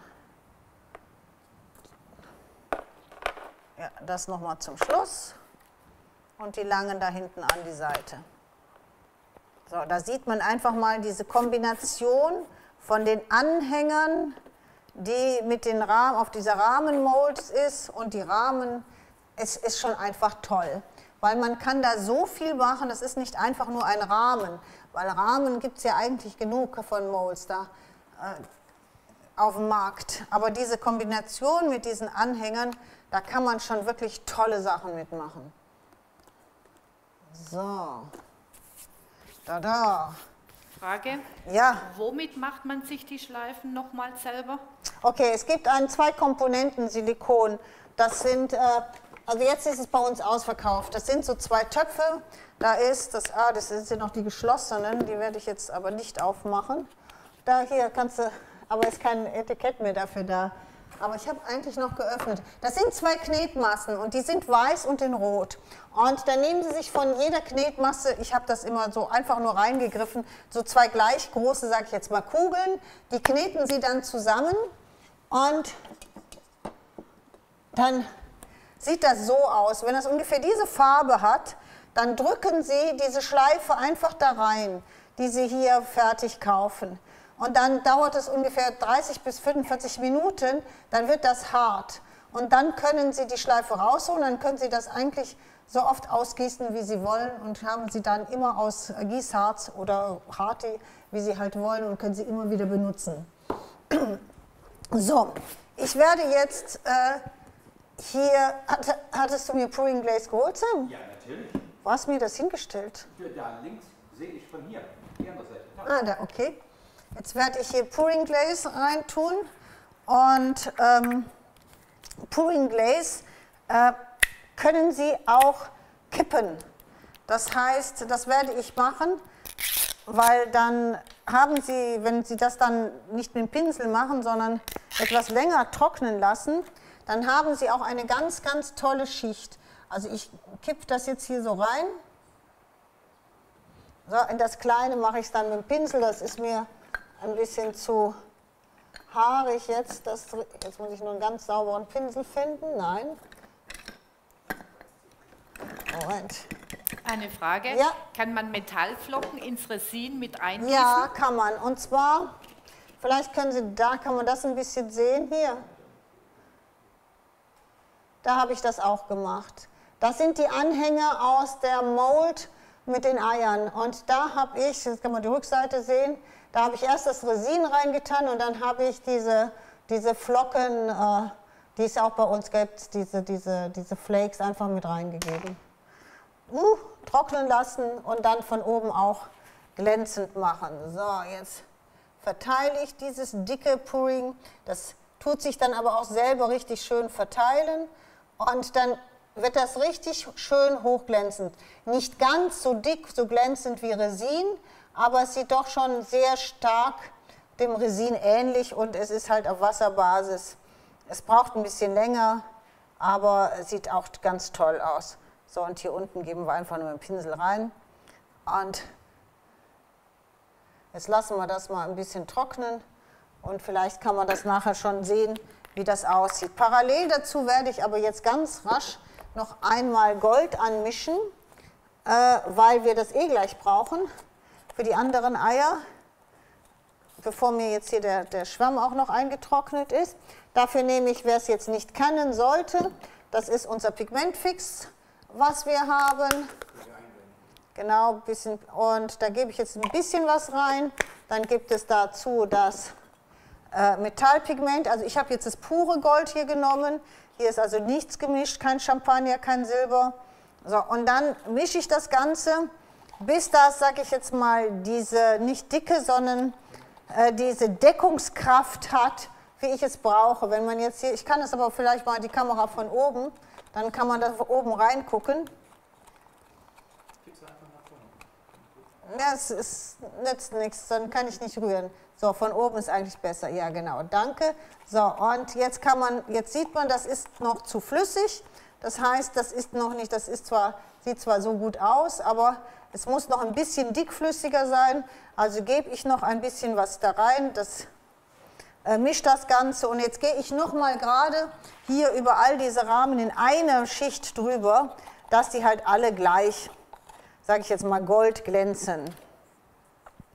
als kleiner Tipp, es sind immer Gefäße, da jetzt kann man das sehr gut sehen, Gefäße, die ein bisschen flacher sind angenehmer mit dem Gold, weil ich brauche immer etwas, um das Schwämmchen nochmal auszudrücken. Und wenn Sie das nicht auf einem Extrapapier machen wie hier, sondern auf einem Gefäß, dann haben Sie das ganze Gold ja noch. So, sehen Sie, jetzt gehe ich nochmal alles drüber, überall, damit ich hier ist ja genug Gold, die gleiche Richtung habe. Ich glaube, jetzt haben wir alles, glänzt alles gleich gut. Gell? So, jetzt räume ich das weg und jetzt machen wir das nächste. Du darfst das nicht hochkant stellen. Tust du das nicht? Ich habe ja... Danke. Okay, so. Jetzt gehen wir zu den Krakellen.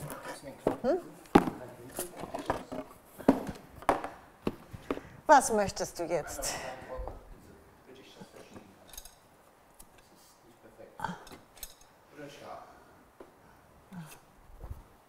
So, okay. Die Sachen, ich hole das jetzt. Sam, bring mir mal gerade so einen Blumentopf da hinten, so einen weißen, dass man einfach weiß, wovon ich geredet habe. Ja, genau, so einen weißen Blumentopf, genau. Frage, So.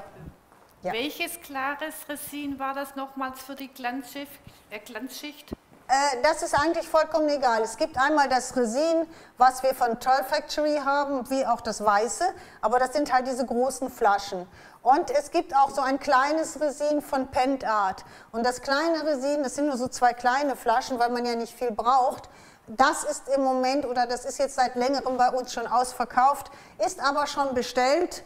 Und da die Firma bis 7. Januar zu hatte und scheinbar erst jetzt wieder anfängt sage ich jetzt mal, zu arbeiten, allerdings auch jetzt die Kreativwelt in Frankfurt ist, weiß ich nicht genau, wann wir das bekommen. Also die großen Flaschen sind da, aber es ist ja noch ein bisschen Zeit. Bestellt ist es schon vor Weihnachten, also es müsste jetzt irgendwann wirklich kommen.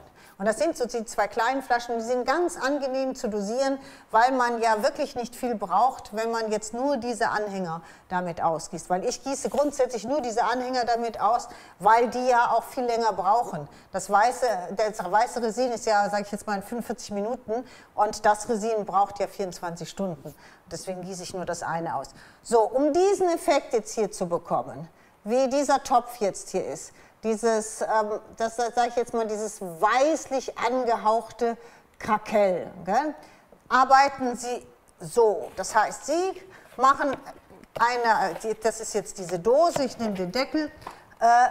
Erst, hier kann man es jetzt ziemlich gut sehen, erst eine Schicht cremeweiß, dass sie, egal wie, halt deckend ist. Dann geben Sie eine Schicht von dem Krakelllack, dann lassen Sie das trocknen, dann geben Sie die zweite Schicht drauf. Ich mache grundsätzlich, dass ich so einmal Handschuhe anziehe und dann mache ich einfach so und rühre, also gehe mit dem so da drüber. Das hat jetzt uns Marienchen hier vorbereitet, die ist mit so 2 Fingern drüber gegangen. Das kann man jetzt gleich ziemlich, ja, hier kann man es sehr gut sehen. Das heißt, dann hat man so ein bisschen diese Finger. Das ist aber alles egal, weil Sie werden es gleich sehen, es sieht man gleich nicht mehr. Jetzt erstmal den Gang. Jetzt haben Sie halt beide Lacke draufgegeben, dann haben Sie die Risse bekommen, die sind hier drauf. Man kann gegen das Licht, wenn ich hier dieses Licht mache, kann man das ein bisschen sehen, gell? Aber so richtig, wenn man so von Weitem guckt, sieht es nur weiß aus. Was Sie jetzt brauchen, ist die Antikpaste. So, und einen weichen Lappen und wichtig, nicht auch einen weichen Lappen zum Polieren nehmen, sondern zum Polieren immer ein Küchentuch nehmen, weil Sie das Küchentuch flach hier, ohne Falte, flach halten können und so holen Sie sich die Farbe nicht mehr aus den Rissen raus. So, jetzt nehme ich also so ein Mikrofasertuch oder so etwas, damit kann ich das super einreiben. Das heißt, ich nehme das jetzt und reibe das richtig schön hier in diese Risse hinein.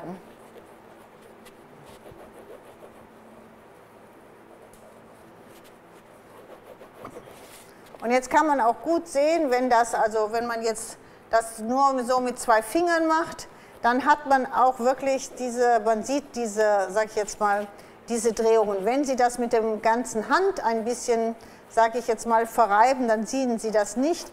Dann haben Sie einfach nur richtig schöne Risse, ohne dass man diese Kringel da hat. Aber es ist vollkommen egal. So, jetzt nehmen Sie ein Zebertuch und jetzt polieren Sie das, sage ich jetzt mal, damit. Das heißt, jetzt haben Sie nur noch in den Rissen das Ganze und man sieht es ja an dem Tuch. Alles, was auf der Oberfläche war, ist jetzt auf dem Tuch. Jetzt lassen Sie das ein bisschen trocknen und dann nehmen Sie wieder diese Cremefarbe, die gleiche Farbe, die Sie vorher hier unten drunter als Unterfarbe hatten, auch wie da ist. Gell? So, und jetzt ist es eigentlich egal, mit was für einem Pinsel. Was Sie jetzt machen, Sie tun es dick, Sie nehmen sie dick und Sie reiben sie regelrecht da hinein. Gell? Also richtig so, hier richtig drehend, richtig dick, da in diese Risse, sage ich jetzt, mit reinreiben. So. Und wenn das so feucht da drauf ist, nehmen Sie wieder ein Zeberwischen weg und sehen Sie, und dann gehen Sie mit dem Tuch drüber. Und jetzt wird das ein bisschen schwieriger, aber Sie lassen das einfach. Das heißt, Sie polieren das jetzt. Sie haben jetzt hier diese Farbe drauf, die jetzt auf der Oberfläche ist. Und jetzt polieren Sie das einfach mit dem Tuch so, bis das so weißlich ist. Und dann haben Sie so einen leichten Glanz, ich glaube, man kann es sehen, so einen leichten Glanz, ja, da. Einen leichten Glanz und diese, aber das Ganze hat eine weißliche Oberfläche. Ist also, wenn man jetzt das andere sieht, ist dann doch ein recht guter Unterschied. Wirklich so eine Kreideoberfläche ist jetzt da drauf, gell, gegenüber dem anderen. Diese Kreise, es ist der Hammer. Wenn man das jetzt verlangen würde, dann wäre das richtig schwer, gell? So diese Fingerkreise hier drauf zu haben. So, der große Vorteil, den man hat, ist, man kann auch das jetzt noch ein paar Mal machen. Ich werde es jetzt hier noch mal ein bisschen machen, weil ich möchte es jetzt noch ein bisschen weißer haben. Also so, dass es ein bisschen so ist, wie ich das also hinten auf diesen Töpfen da habe. Und jetzt gehe ich halt noch mal da drüber und poliere das Ganze. Und so bekommen Sie eine richtig tolle Oberfläche. Und Sie können das richtig schön, sage ich jetzt mal, selbst bestimmen. Und wenn man jetzt guckt, es gibt den Topf, dann bitte jetzt von vorne. Jetzt kann man das sehr schön sehen, dass die gleiche Art ist, nur dass man bei mir halt keine Kringel hier sieht, sondern kleine Risse als da. Okay? So. Und da drauf, das ist jetzt diese Unterlage, und da drauf machen wir jetzt, ich mache jetzt gerade noch, ja, das nicht, aber den hier mache ich jetzt gerade einmal fertig, dass wir den komplett fertig machen können. Das heißt, hier gehe ich jetzt auch einmal mit der Farbe. Sie müssen nur bedenken, Sie dürfen das nicht trocknen lassen, weil dann kriegen Sie sie nicht mehr runter, gell? Sondern Sie wollen sie ja nur in den Rissen haben und minimal auf der Oberfläche. Deswegen direkt so ein Tuch nehmen und solange das feucht ist, das wieder abreiben. Und das Grün, Sam, bring mir eine grüne Dose mal. Ja, genau. Das Grün ist nur krakeliert, ohne das Braun drin. Das heißt, ohne die Antikpaste. Und da ist dann direkt... Ja, dann geh mit deiner Kamera hin. So, jetzt haben wir es einmal. Jetzt tue ich das zur Seite. Und jetzt haben wir das, nehmen wir hier das zweite. Und hier gehen wir auch einmal über die ganze Dose drüber.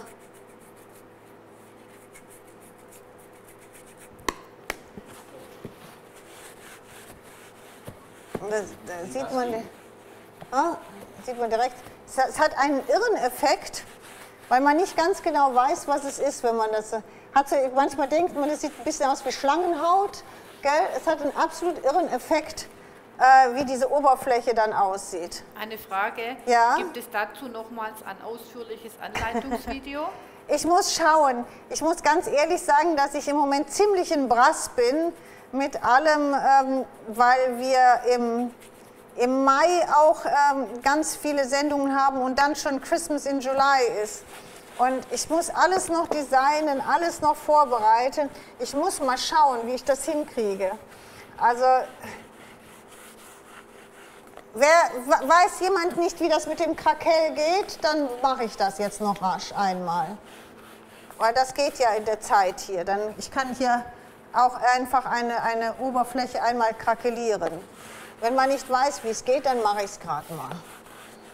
Kann man das Ganze auch aufs Styropor-Eier machen? Natürlich. Ich habe ja die Styropor-Eier auch krakeliert. Da muss man ein bisschen gucken, dass man relativ viel Farbe vorher drunter nimmt, weil sonst hat man diese Pünktchen von dem Styropor oben drüber. Bitte nochmal zeigen. Okay, mache ich. So, jetzt machen wir das gerade erstmal zu Ende. Jetzt haben wir diese tolle Oberfläche hier, also gerade hier sieht super aus. Jetzt machen wir hier, das muss jetzt, weil das soll ja auch gelb, jetzt machen wir das dunkel und machen die passend, was soll man machen? So ein Ei hier oben drauf, ja, ein Ei und haben wir noch irgendwo eine Schleife? Ja, eine Schleife haben wir auch noch. Und machen hier, das sieht doch, glaube ich, ganz gut aus, gell? Ich zeige es jetzt so rum, oder sollen wir noch, ja, oder wir können auch 2 Eier drauf tun, gell? Ich habe hier so einen Fundus, ich kann ihn ja mal zeigen. Hier, alles schon angemalt, vorbereitet. Muss man immer gucken, was man da noch hat, was man hier so noch so benutzen kann. Man könnte natürlich auch diesen Vogel da drauf setzen. Ja, hier haben wir noch einen kleinen Vogel oder den hier. Oder noch sowas. Ja, da haben wir doch noch ein bisschen was. Gell? So. Das mal gerade zur Seite. Und hier haben wir auch noch eine kleinere Schleife. Dann können wir zum Beispiel auch ruhig mal so 2 nebeneinander machen. Gell? Ja, warum denn nicht? Gell? So, das heißt, wir nehmen jetzt wieder Antiquing Gel Umbra.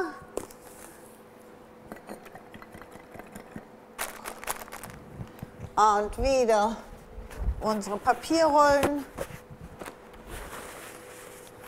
Und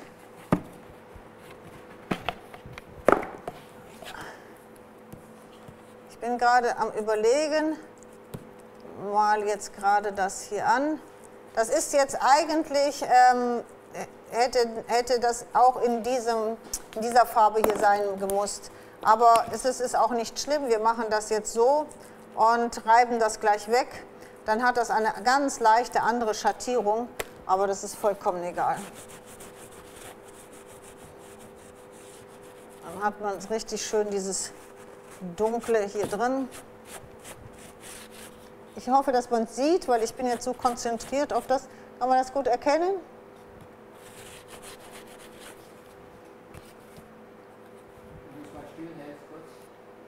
Tada!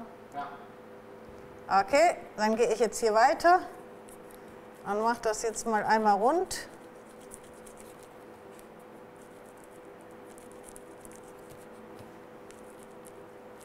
Spätestens jetzt hätte ich meine Handschuhe anziehen müssen.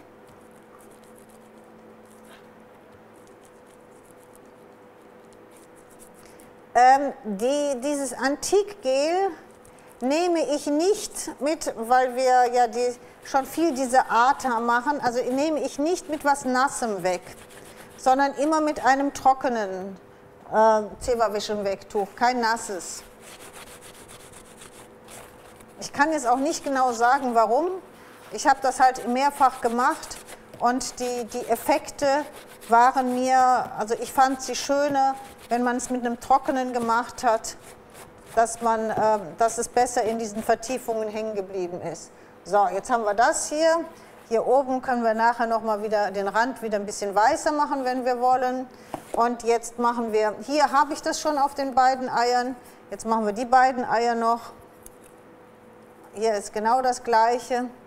Das heißt, die Farbe, die hier drauf ist, ist Sand. Das ist auch die Ursprungsfarbe, die hier auf diesem Topf ist.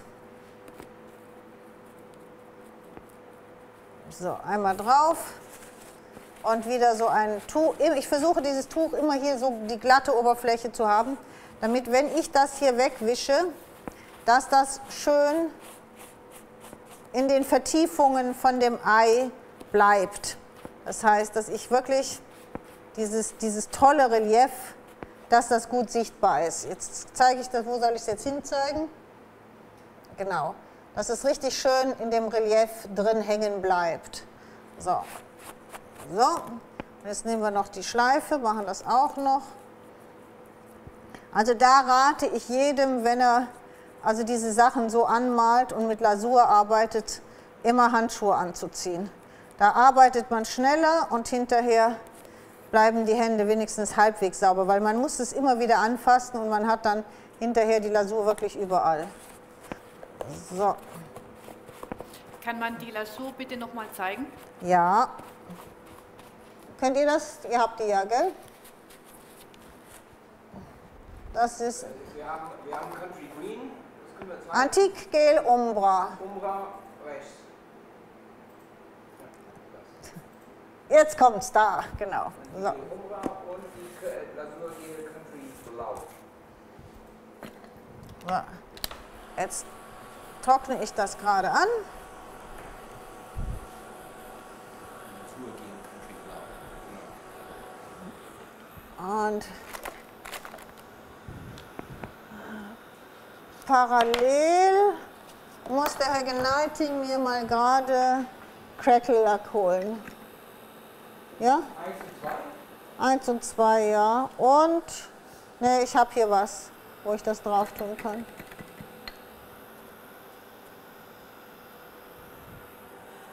So.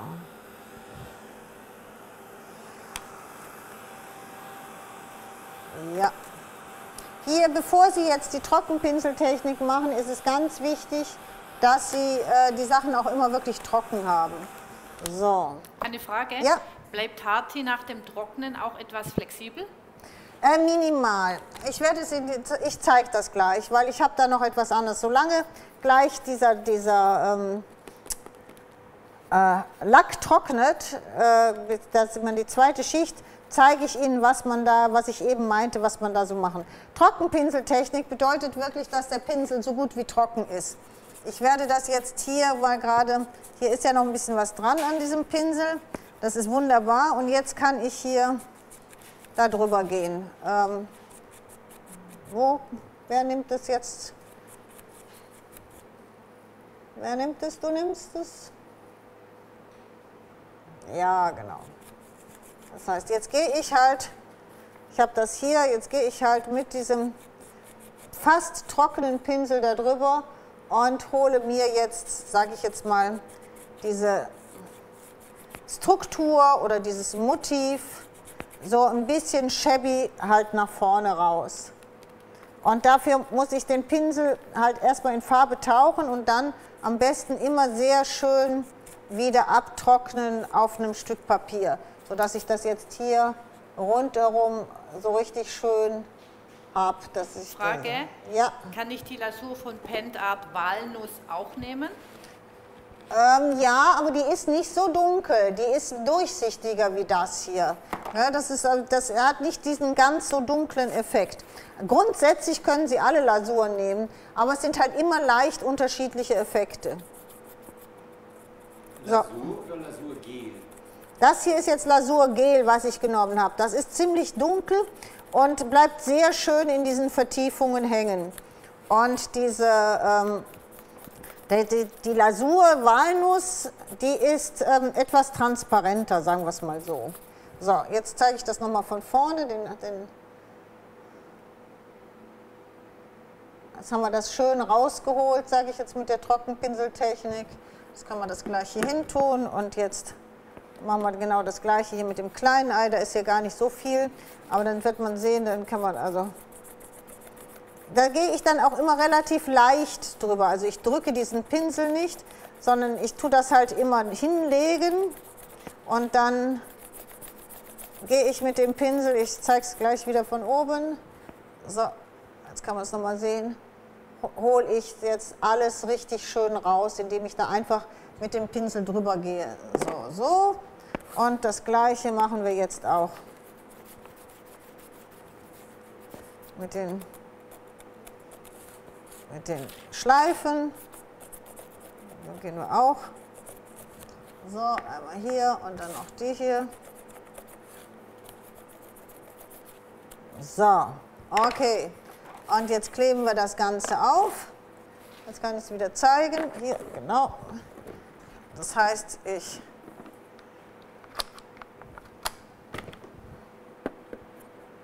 nehme erst das erste und dann auch gerade mal Heißklebedinger.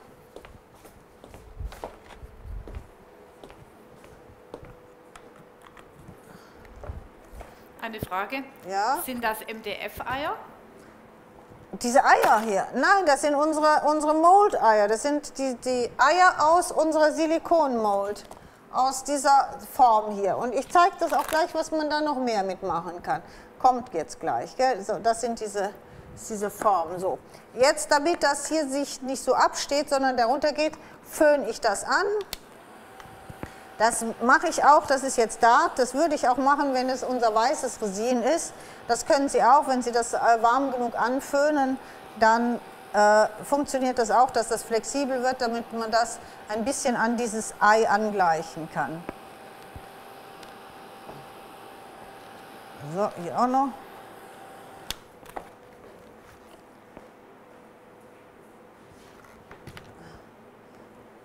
So, jetzt drücken wir das hier so schön an und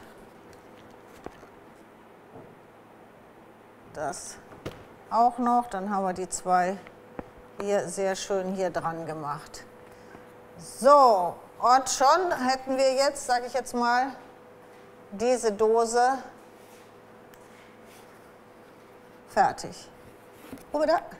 So, und jetzt gibt es noch so ein kleines Tüpfelchen, wo man sich immer überlegt, macht man es oder macht man es nicht. Ich habe es eigentlich immer gemacht. Und zwar, dass diese Eier nicht so aussehen, als hätte man sie so draufgeklebt, mache ich immer so einen leichten, dunklen Rand hier außenrum. So, und dieser leichte, dunkle Rand außenrum ist am allerleichtesten mit dieser flüssigen Lasur zu machen. Es tut mir schrecklich leid, weil das schon wieder eine andere Lasur ist und man ja keine 20 Lasuren haben kann, aber es ist wirklich leichter damit zu machen. Grundsätzlich können Sie das auch hiermit machen, was Sie ja sowieso haben, aber das ist alles schwieriger hier aufzutragen und es ist immer so eine Sache, wie schnell muss man arbeiten, und ich muss halt immer schnell arbeiten und deswegen mache ich diese Sachen am allerliebsten mit dieser Lasur. Das bedeutet, ich nehme hier irgendein, ach, da habe ich das reingemacht, ja, ich hatte es hier drin. Tue mir einfach nur so 1, 2 Tropfen da rein, gehe mit meinem Pinsel da rein und suche mir natürlich wieder ein Stückchen Papier. Am besten ist aber so ein feinerer Pinsel und gehe jetzt hier, wie man sieht, ganz, ganz leicht, sage ich jetzt mal, so ein bisschen dreckig machen um diese Eier herum. Und dann kann ich aber auch wieder direkt mein Tuch nehmen und das außenrum wieder wegreiben. Dass ich nur diesen, nee, jetzt, ich muss das näher machen, aber tiefer. Bei dem anderen sieht man das. Dass man das nur diesen dreckigen, doch, wenn ich es jetzt mache. Jetzt sehen Sie, hier ist so ein leicht dreckiger Rand, das hier ist ganz sauber und da ist so ein leicht dreckiger Rand. Und das ist wirklich einfach mit dem Pinsel in dieses Flüssige rein, dann einmal so ein bisschen, sage ich jetzt mal hier so außen rum machen, diesen leicht Rand und dann wieder mit einem Tuch das mehr oder weniger wieder wegreiben. Und schon haben Sie diesen dreckigen Schimmer da drin, was es so ein bisschen auf alt macht. Gell? So, jetzt zeige ich es nochmal von vorne. Ja, man sieht es hier an die Vasen aussehen. Ja, oder an der Vase, genau. Da hat man das dann. Und dann hätten Sie jetzt so diesen Effekt fertig. So, bevor ich jetzt die Form ausführlich zeige, machen wir ganz klar gerade mal Craquelle. Da, genau. Diese Craquelle ist grundsätzlich immer 2 Komponenten und jetzt nehme ich, bin gerade am gucken, ob es noch was anderes gibt, was ich nehmen kann. Ja, ich nehme jetzt hier die hintere Seite. Da. Das ist halt einfach angemalt. So, jetzt nehmen Sie die erste, es gibt 1 und 2. Und Tja.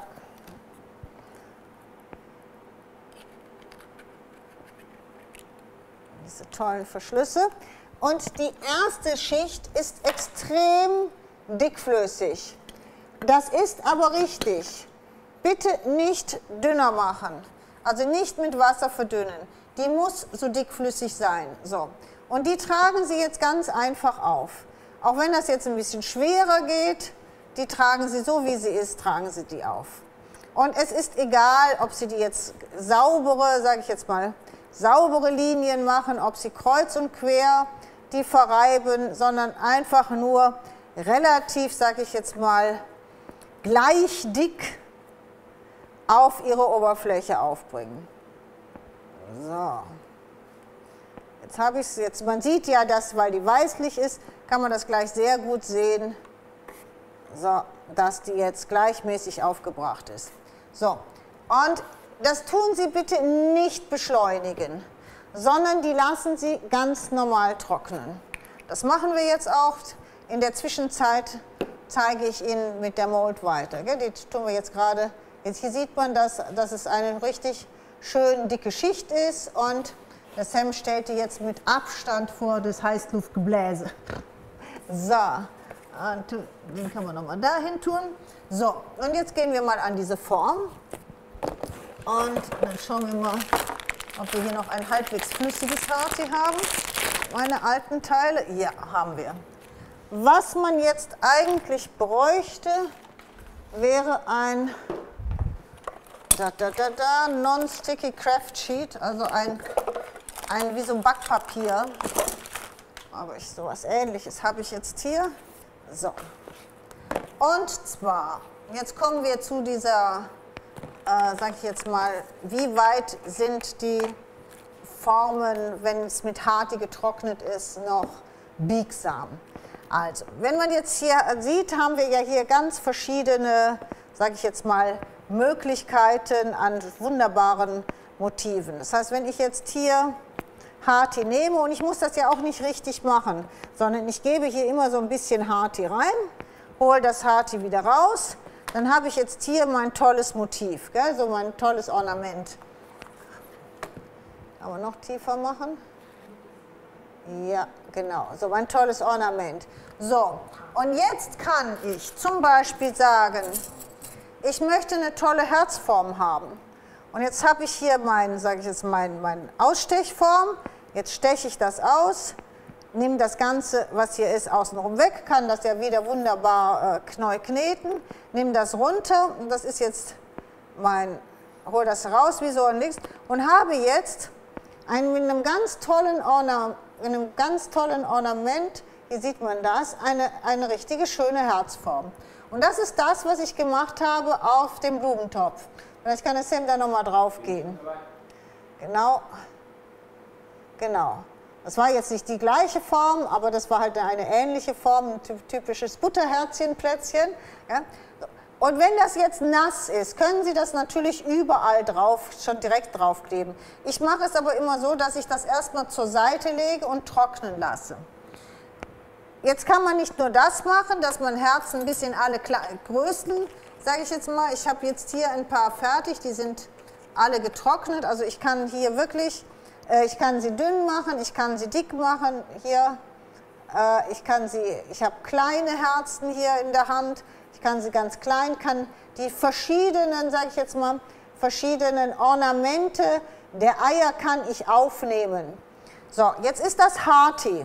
Das bedeutet, wenn ich Harti, bevor ich das farblich mache, Moment, hier haben wir noch die anderen, da können wir gleich mal was mitmachen, so, muss ich das immer am besten lackieren. Und ich mache das immer mit Pouring Glaze, weil das schnell trocknet und es das Ganze auch ein bisschen hart macht.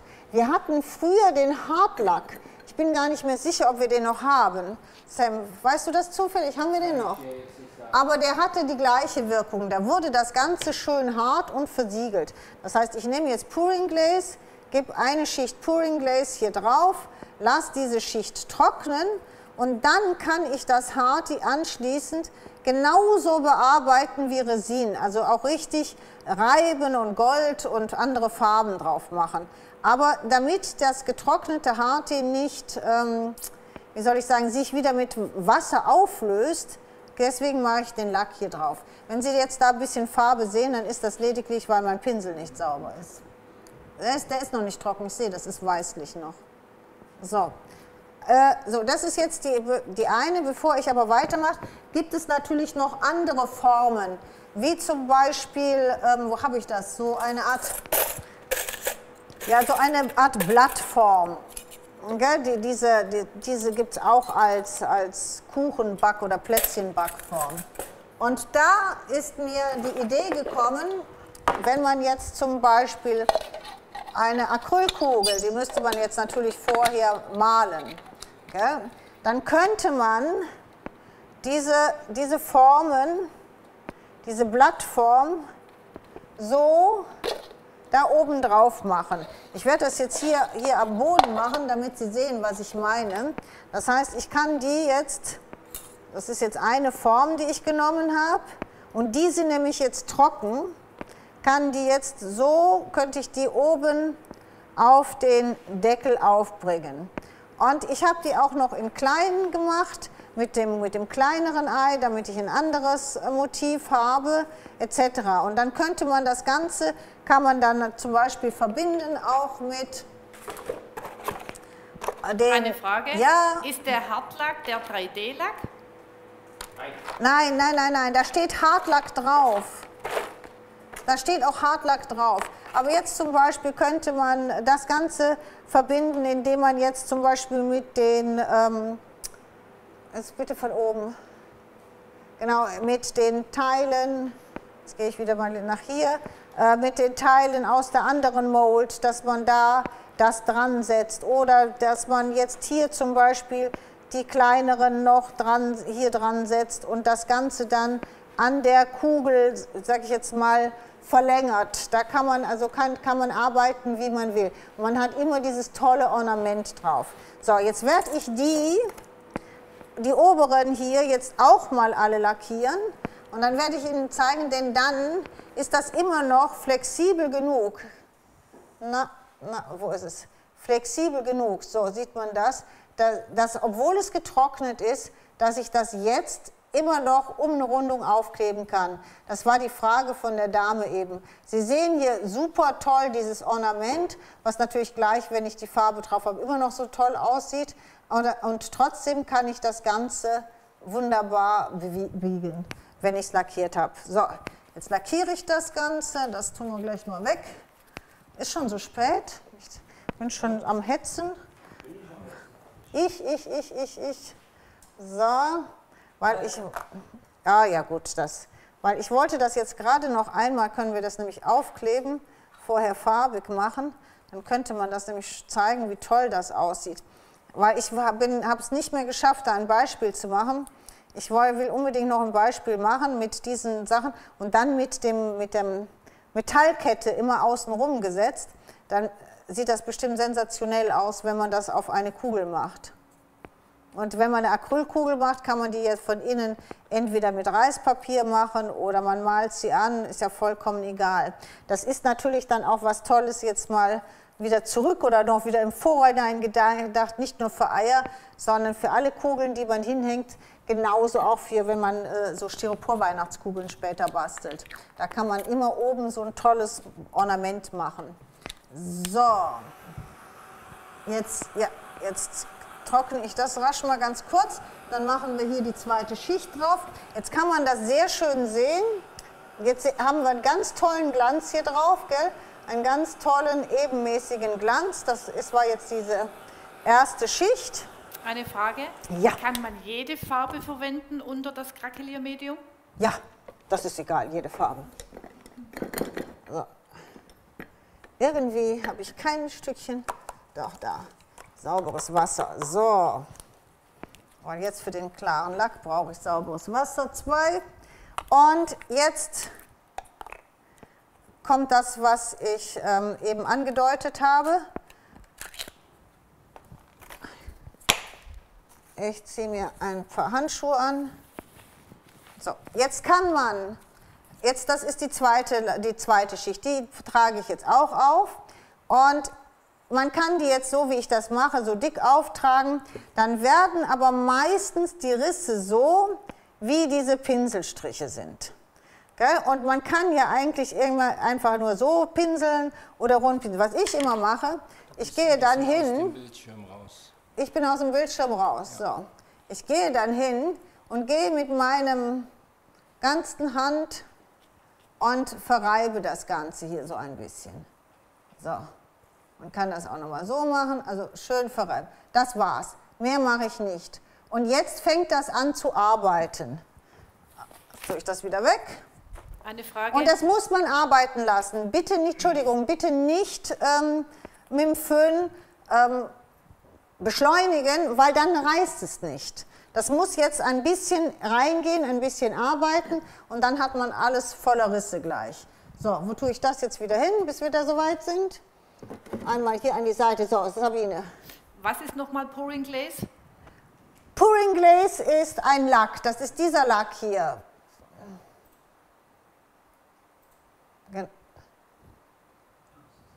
Bitte einmal wechseln. Ja, das ist dieser Lack hier, der auch da eingeblendet ist mit der Artikelnummer.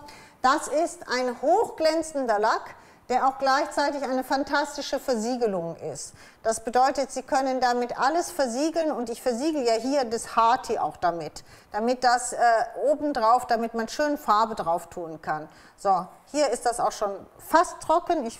Kurze Frage zu Harti. Was ist der Unterschied zwischen Harti Soft und Harti Ja, White? da ist eigentlich fast kein Unterschied, nur dass der selber im Moment nicht lieferbar ist, dann haben wir den anderen genommen.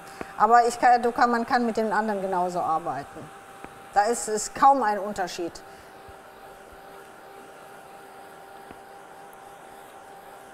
So. Für das, was wir machen, merken Sie das nicht, sagen wir es mal so. Sonst kommen die Skulpturen machen und sagen, das ist ein Riesenunterschied. Okay? Aber für das, wofür wir das machen, ist das kaum ein Unterschied. So, jetzt muss ich gucken, was jetzt hier trocken ist und was nicht trocken ist. Jetzt können wir hier auch, machen wir das, machen wir braun und grün. Gehen wir jetzt mal mit Umbra. Lohnt es sich noch Handschuhe anzuziehen?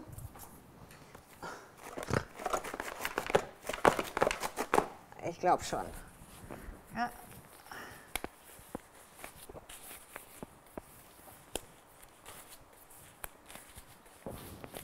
So,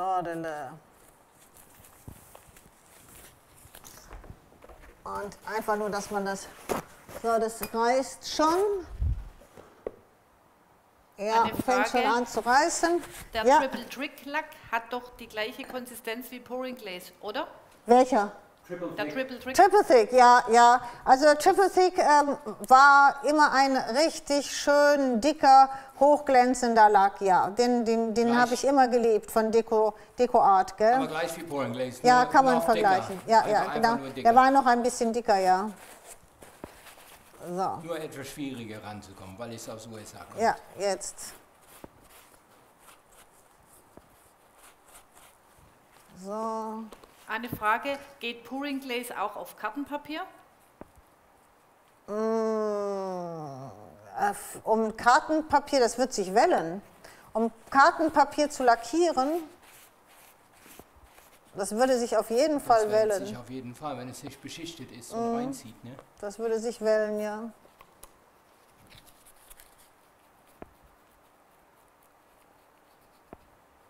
Ich mache jetzt nicht alle. Ich mache nur dass man so ein bisschen sehen kann, dass die auch toll aussehen.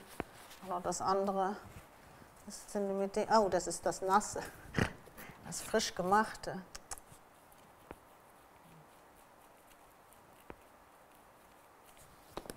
So. Also ich finde das immer total schön, wenn man das anguckt, wenn man dann einfach so ein tolles Ornament hat. Und das Schöne ist natürlich, je nachdem, wie man das jetzt gestaltet, das ist ja hart, das ist ja federleicht. Also diese Herzen können Sie auch auf Karten machen, gell? Das ist ja überhaupt kein Ding. Gell? Ich mache jetzt nicht mehr alle. Kann ich meine Uhr rein haben? Okay, dann habe ich ja noch Zeit. Frage, welchen Kleber benutzt man, um Molds auf Styropor-Eier aufzukleben? Ja, Ich benutze trotzdem den Heißkleber, es geht auch immer irgendwie, aber es ist natürlich schon so ein Risiko, weil man, ja, wie soll ich sagen, weil das Styropor ja ganz schnell so verschrumpelt, wenn man die Hitze geht. Wenn Sie die Styropor-Eier aber 2- oder 3-mal anmalen, Sam, kannst du das jetzt nochmal vor das Dings tun, das ist so weit getrocknet, das fängt schon an zu reißen. Dann, wenn du es jetzt einmal davor tust, dann sind die Risse da. So. Für mich ist das, man kann natürlich Heavy Body Gel nehmen, aber für mich ist das immer, ich finde das wahnsinnig aufwendig, diese Ewigkeit der Warterei, bis dann dieses Heavy Body Gel mit diesen Moldformen getrocknet ist. Und ganz besonders, wenn man das auf Eier macht, die Rundungen haben, dann musst du ja das auch noch irgendwie festkleben oder so. Aber das ist natürlich die etwas sicherste Art. So, jetzt habe ich hier nochmal, kannst du es nochmal genau, habe ich hier nochmal grün drüber gemacht und jetzt, wenn man über das Braun nochmal dieses, ja, ist das Zauberwaldgrün drauf, das hat eine irre Wirkung, das sieht so schön aus. Und machen wir jetzt die beiden nochmal und dann kann man sich überlegen, ob man dann auch genauso hier über diese Dinge, ob man da jetzt Gold drauf tut oder ob man das weiß macht. Also auf jeden Fall, wenn diese Harty-Sachen getrocknet sind und dann einmal lackiert sind, kann man die genauso bearbeiten wie die Resin-Sachen. Und da siehst du auch keinen Unterschied, wenn das fertig ist. Also ob das jetzt Resin ist oder ob das Harty. Sieht man ja an dem Topf da hinten. Das ist ja auch Harty, das Herz. So. Jetzt föhnen wir das noch und dann machen wir, glaube ich, die Trockenpinseltechnik drauf. Oder man kann eins mit Gold machen und eins Trockenpinsel. Dann kann man das auch ein bisschen so zeigen. Also das ist nur mein Tipp, weil diese Ornamente einfach so wunderschön sind, dass man, egal mit welchen Ausstandsformen, man kann ja runde und viereckige Dinger machen, dass man damit sich immer das Ornament oder die, sind ja 1, 2, 3, 4, 5 verschiedene Ornamente da drin, dass man die sich immer rausholen kann und dann halt unterschiedliche Ornamente im Hintergrund hat. So, ich gehe mal davon aus, dass es fast trocken ist. Jetzt nehme ich das nochmal weg und dann einmal nochmal das Weiß. Welchen Pinsel nehme ich dafür jetzt wieder?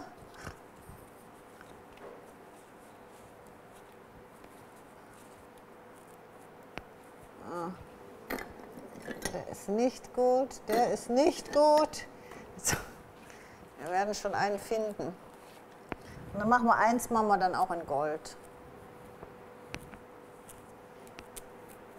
Ja, wichtig ist, dass die nicht zu nass sind, weil dann kriegt man das nicht hin.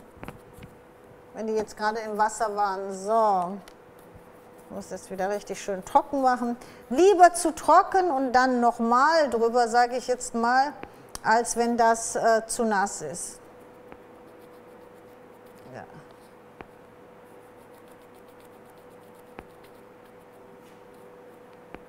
Ja. Ja. Kannst du nochmal?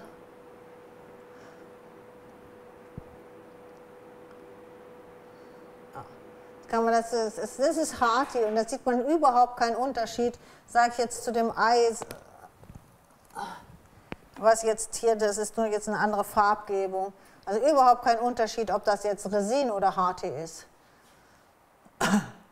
Das können Sie ganz genauso anmalen, ganz genauso bearbeiten. Okay. So, und da kann man halt dementsprechend machen. Und dann nehmen wir das jetzt mal und gucken mal, ob wir dann ganz einen Hauch von Gold drauf machen. Dafür muss natürlich der Schwamm auch nicht getränkt sein in Gold, sondern auch relativ trocken. Und dann kann man hier auch mal, da könnte man zum Beispiel jetzt auch hier den Rand einmal komplett mit Gold machen und dann einfach versuchen, so nur einen Hauch hier oben drüber zu machen, nicht viel und vielleicht hier die Spitze. So, kann ich dir das auch nochmal geben.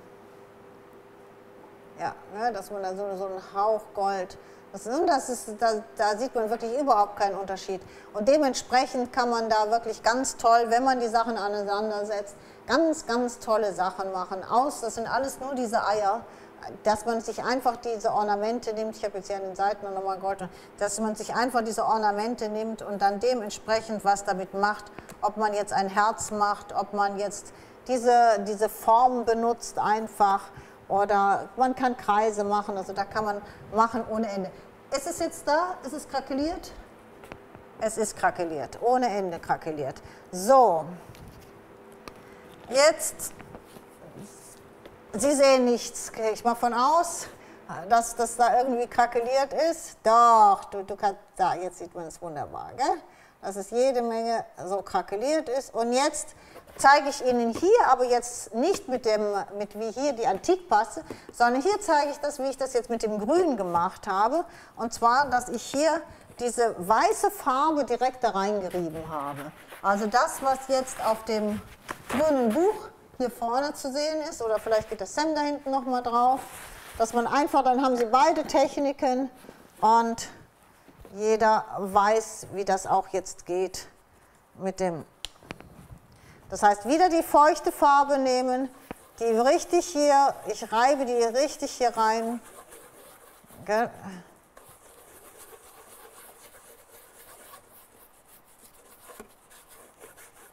Und jetzt nehme ich halt wieder mein und gehe so darüber und reibe das halt so lange weg, wie ich das haben will, dass die Oberfläche wieder ein bisschen glänzt. Für mich reicht das so schon. Und jetzt haben Sie, jetzt musst du ganz nah drauf gehen, glaube ich. Genau. Kann man das noch ein bisschen besser oder sehe ich das noch nicht? Ja, danke schön. Jetzt hat man diese richtig kleinen Risse wunderbar mit dem Weiß gefüllt und hat noch diese ganz, ganz leichte, sage ich jetzt, kalkige Oberfläche. Da kann man es ziemlich gut sehen. Ja, so, das wäre dann, wenn man wirklich nur diesen ganz, ganz leichten Effekt haben will. So. Eine Frage, wie lang kann man angemischtes Gold aufheben? Lohnt sich Gar nicht, gar nicht. Also wirklich nur immer das anmischen, was man auch braucht. Weil entweder wie hier trocknet das drüsch fest oder es wird grün, wenn man zu viel angemischt hat. Also dann wird es einfach grün, weil es dann oxidiert. Also wirklich immer nur so viel anmischen, wie man braucht. Also ich mische immer ganz wenig an und mische lieber öfters, als dass ich dann halt wegwerfe. Ja, wie das hier, da kann man gleich noch ein bisschen was machen, aber das ist halt nicht viel, was wir jetzt hier drin haben. Ja? Also immer nur ein bisschen anmischen.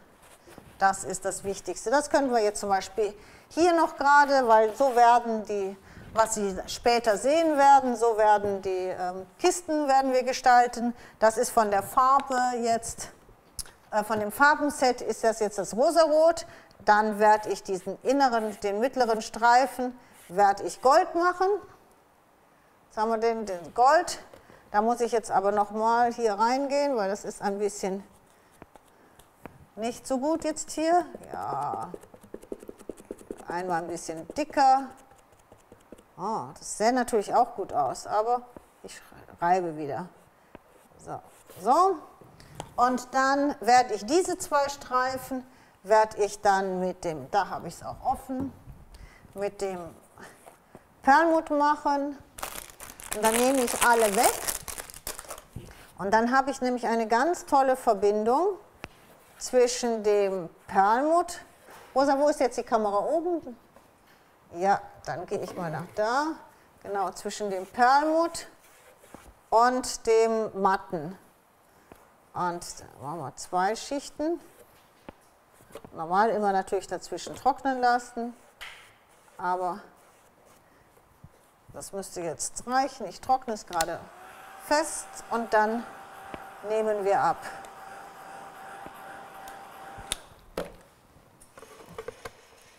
Wenn Sie das machen, müssen Sie immer dieses Tesa Crepe nehmen, was auch für Fenster geeignet ist. Das heißt, das ist dieses Blaue, sage ich jetzt mal, ist eigentlich das Beste. Das nimmt die Farbe nicht weg und Sie haben immer einen wirklich super sauberen, geraden Rand dazwischen. Und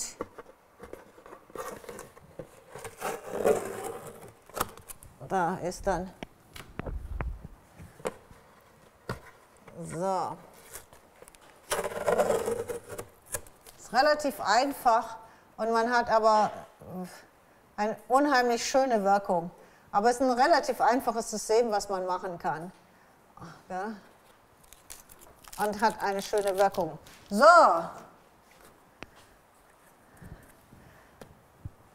Wie weit sind wir?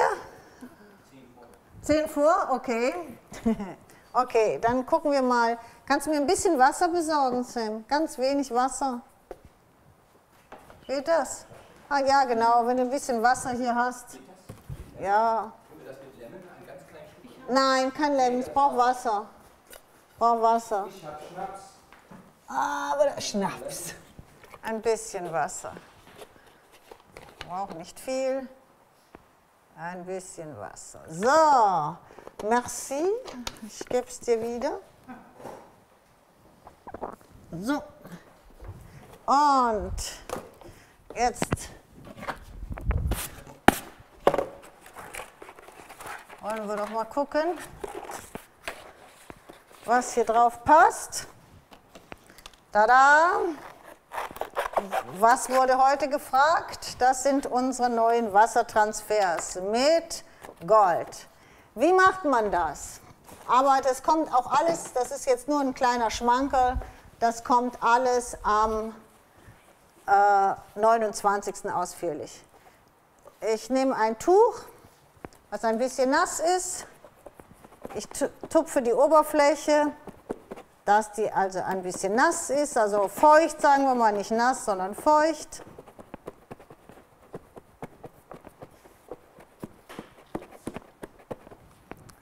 Nehme da die transparente Trägerpapier, jetzt muss ich es wieder auf Weite machen, genau, das Trägerpapier ab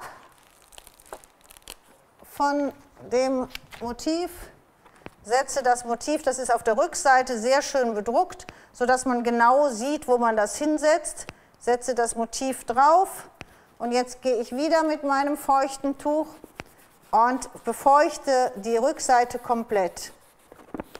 Geht da die Farbe nicht ab? Nein, das ist nicht auf dem Motiv, sondern ich bin hier die Rückseite. Dieses Graue, das Motiv, sieht ja so farbig aus und ich bin auf der Rückseite. Sehen Sie hier, das ist schwarz-weiß. Und mache das jetzt richtig schön nass. Also nass, ich befeuchte das. Man sieht ja, je mehr ich das befeuchte, umso, sag ich jetzt mal, ja, transparenter wird es, umso durchsichtiger wird es, genau. So. Und jetzt gibt es unterschiedliche Möglichkeiten, das herunterzunehmen. Ich habe entdeckt, dass man kann es jetzt hier abziehen. Und das hat immer so ein bisschen so ein Problem, da ist es aber schon drauf. Und man kann es aber, auch wenn es feucht genug ist, runterschieben. Und das mache ich eigentlich am liebsten. Und das werde ich jetzt auch gleich machen, weil man dann auch gerade vom Glas das ganz toll runterkriegt. Man muss ein bisschen gucken. Das ist jetzt hier, ja, sehen Sie, jetzt schiebe ich das einfach runter. Können Sie sehen? Ich habe es eine Seite angefasst und jetzt schiebe ich das einfach, ich ziehe das einfach hier so runter. Könnte man das auch auf Möbel verwenden? Natürlich. So, und jetzt ist das der Hammer? Huh? Ja, ich muss ja gerade von oben, ich drehe sofort. Also ich finde, es ist der absolute Oberknaller. Gell? So, und das hat noch einen Wahnsinnsknaller. Also nicht nur, dass das jetzt so mit dem Gold und so toll ist und auch so wirklich einfach zu machen ist. Das ist jetzt noch nass, das lässt man jetzt noch ein bisschen trocknen. Also ich drücke das hier noch ein bisschen an gerade. Sobald das trocken ist, benötigt das eigentlich nichts mehr. Sie können das lackieren, wenn Sie es lackieren, aber bitte nur mit Lack auf Wasserbasis. Gell? Aber der größere Knaller, boah, haben wir nicht irgendwas hier, wo ich das gerade zeigen kann? Ja. Hm? Ja, komm, muss das zeigen. Es gibt einen kleinen Glasteller. Ja, gut, das ist das Einfachste. So, der größte Knaller ist nämlich, dass diese Bilder von beiden Seiten so sind. Das bedeutet, Sie können das entweder auf Glas machen oder Sie können es auch hinter Glas machen. Und es sieht immer gleich aus. Sie haben immer diesen Goldschimmer und Sie haben immer dieses geniale Motiv. Das bedeutet, Sie können auch das Glas Glas sein lassen. Also Sie müssen nicht unbedingt malen, sondern Sie können das Ganze auch ja, als Glasdekoration machen. Gell? So. Und jetzt gleich kommt das Glas. Das Etikett ist nicht schlimm, ich mache ein kleines. Ich mache gerade ein kleines. Kriegst du das? Nee. Okay, ist ja auch egal. Wir machen jetzt gerade, ich mache das wenigstens ein bisschen sauber hier. Ich mache das jetzt, ich mache es von außen. Ich mache ein ganz kleines und dann ist es okay. Geht ja nur ums Prinzip. Wir zeigen das ausführlich. Wir haben auch 2 Sets. Es gibt nicht nur dieses eine Set. Es gibt also 2 Motive und wir zeigen das ausführlich am 29. So, jetzt wieder, beim Glas ist das genau das Gleiche. Das Glas ein bisschen anfeuchten, dann das runternehmen, das klare runternehmen. Keine Ahnung, wie ich das jetzt hier drauf klebe. Jetzt klebe ich das mal so drauf, so.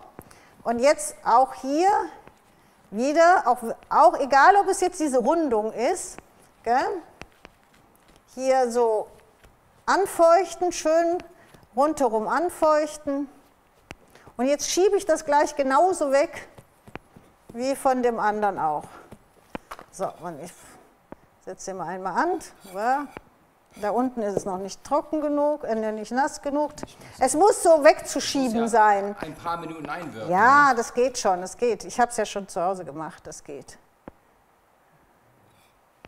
Frau Siegmann, muss alles extrem schnell gehen. Ja, habe ich es falsch gemacht? Nee. Nein, nee, ich sehe es ja von hier. Ja, du machst es ja, aber es muss ja ein bisschen einwirken. Ja, ich bin zu schnell. Ja. Ja, man sieht es hier, ich bin zu schnell. Ich bewege es gerade hin und her. Da.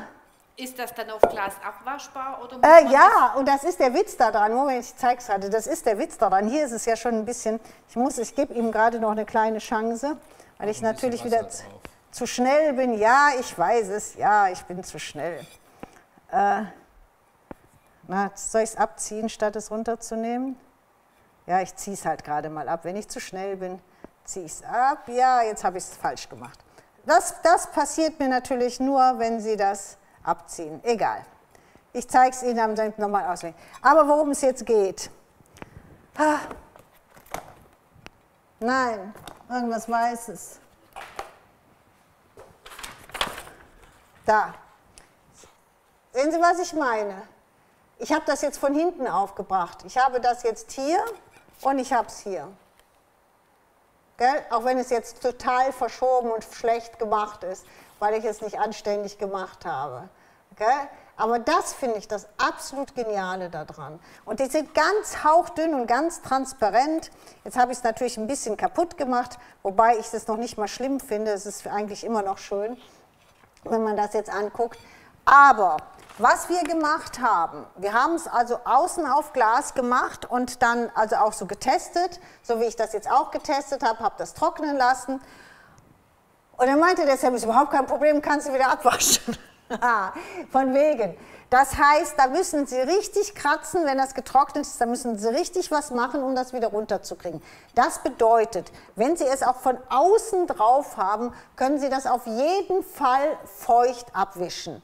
Gell? Auch wenn es jetzt mache ich es ab, weil es jetzt nicht in Ordnung ist ja auch noch alles nass. Gell? Auf jeden Fall feucht abwischen, da geht nichts herunter. Oder Sie müssen es richtig, wenn es richtig trocken ist, müssen Sie es richtig abkratzen. So. Aber was grundsätzlich auch sein sollte, ich glaube, das liegt hier dran, Sam, das Glas sollte sauber sein. Also nicht jetzt so wie hier, wie ich das, sondern machen Sie wie alle Sachen, das muss richtig sauber sein, bevor Sie es aufbringen. Also nicht so mal eben so nebenbei, sondern richtig schön sauber machen und dann tragen Sie es auf. Aber ausführlich zeige ich Ihnen das nochmal am 29. auf sauberem Glas, weil wir haben es auch in runde Vasen von innen gemacht und das sieht Wahnsinn aus. Das ist der absolute Hammer. Und wenn es trocken ist, dann brauchen Sie auch richtig Kraft, um es runterzukriegen. Das heißt, es ist wunderbar feucht abwaschbar. Also ich habe unter fließendem Wasser musste ich es kratzen, um es runterzukriegen. Also da braucht es keinen Lack, braucht es nichts weiter, um das jetzt zu benutzen. Und ich finde natürlich den Vorteil, wenn man das jetzt Ganze nochmal anguckt, den Vorteil, den man natürlich hat, ist, dass je nachdem, wenn man jetzt einen Teller nehmen will, tut man es hinter den Teller, kann es auch noch anmalen und hat dann das Motiv durch und man kann den Teller von oben benutzen. Wenn man eine Vase machen will, dann macht man es von außen auf die Vase und kann innen das Glas benutzen, das heißt innen das Wasser reingeben. Und das finde ich diesen Wahnsinnsvorteil. Und wenn ich das richtig weiß, sind wir im Moment die Einzigen, die diesen Metallic-Druck haben, gell? Diese Hot Stamping, wie das heißt. Sagt man uns, ja. Gell? Hot Stamping mit die in Verbindung dazu haben. Wie lange das noch ist, aber Ja, bald sind die anderen auch da. Aber noch sind wir die Einzigen, die das haben. So, sollte heute nicht kommen, aber jetzt wissen Sie, kommt nächste Woche ausführlich. ausführlich und ohne so einen Driss, also richtig. So, ich glaube, wir sind fertig. Das heißt, die Lasercut XXL plus Designpapier gewinnt Frau Christa Käfer. Herzlichen Glückwunsch. Frau Jacqueline Kisser, herzlichen Glückwunsch. Und R. Seiler, auch nochmal herzlichen Glückwunsch. So, das war... Ja, jetzt ist Paul wach. So, und jetzt hat es doch eine aufgestellt. Wer war das denn, Sam? Nein, ich habe die jetzt aufgestellt. Hier, der ganze Lack läuft hier drunter durch. Ja, jetzt sieht man zwar sehr schön, dass das hier schön glänzend ist, aber da, wo es nicht trocken war, da läuft uns jetzt der Lack darunter, weil Herr Geneiting es aufgestellt hat. Es ist denn wahr? Ich wollte mal Huschi, wie Frau Siegmann Ja, das immer macht. ja, und jetzt muss ich gucken. Einfach Huschi, wie Frau Siegmann das immer macht. Ja. Nein, das ganz geht. schnell irgendwas. Ja, Hey, das war unter dem Rahmen, ne? ja, aber das ist noch nass. Das heißt, ich werde das jetzt versuchen, mit meinem nassen Schwamm hier wegzukriegen. Und wenn nicht, bin ich gezwungen, das Perlmutt auch zu lackieren, damit man es nicht mehr sieht. So, ich hoffe, Sie sind am 29. wieder dabei und ich hoffe, es hat Ihnen Spaß gemacht. Ich versuche, das schöne Bild wieder zu reparieren und wünsche Ihnen noch eine wunderschöne Woche und wir sehen uns nächsten Montag wieder. Und nochmal, die Sendezeiten sind 1. Februar, 21 Uhr, 2. Februar, 9 Uhr morgens und 20 Uhr abends. Bis dahin, ciao, ciao.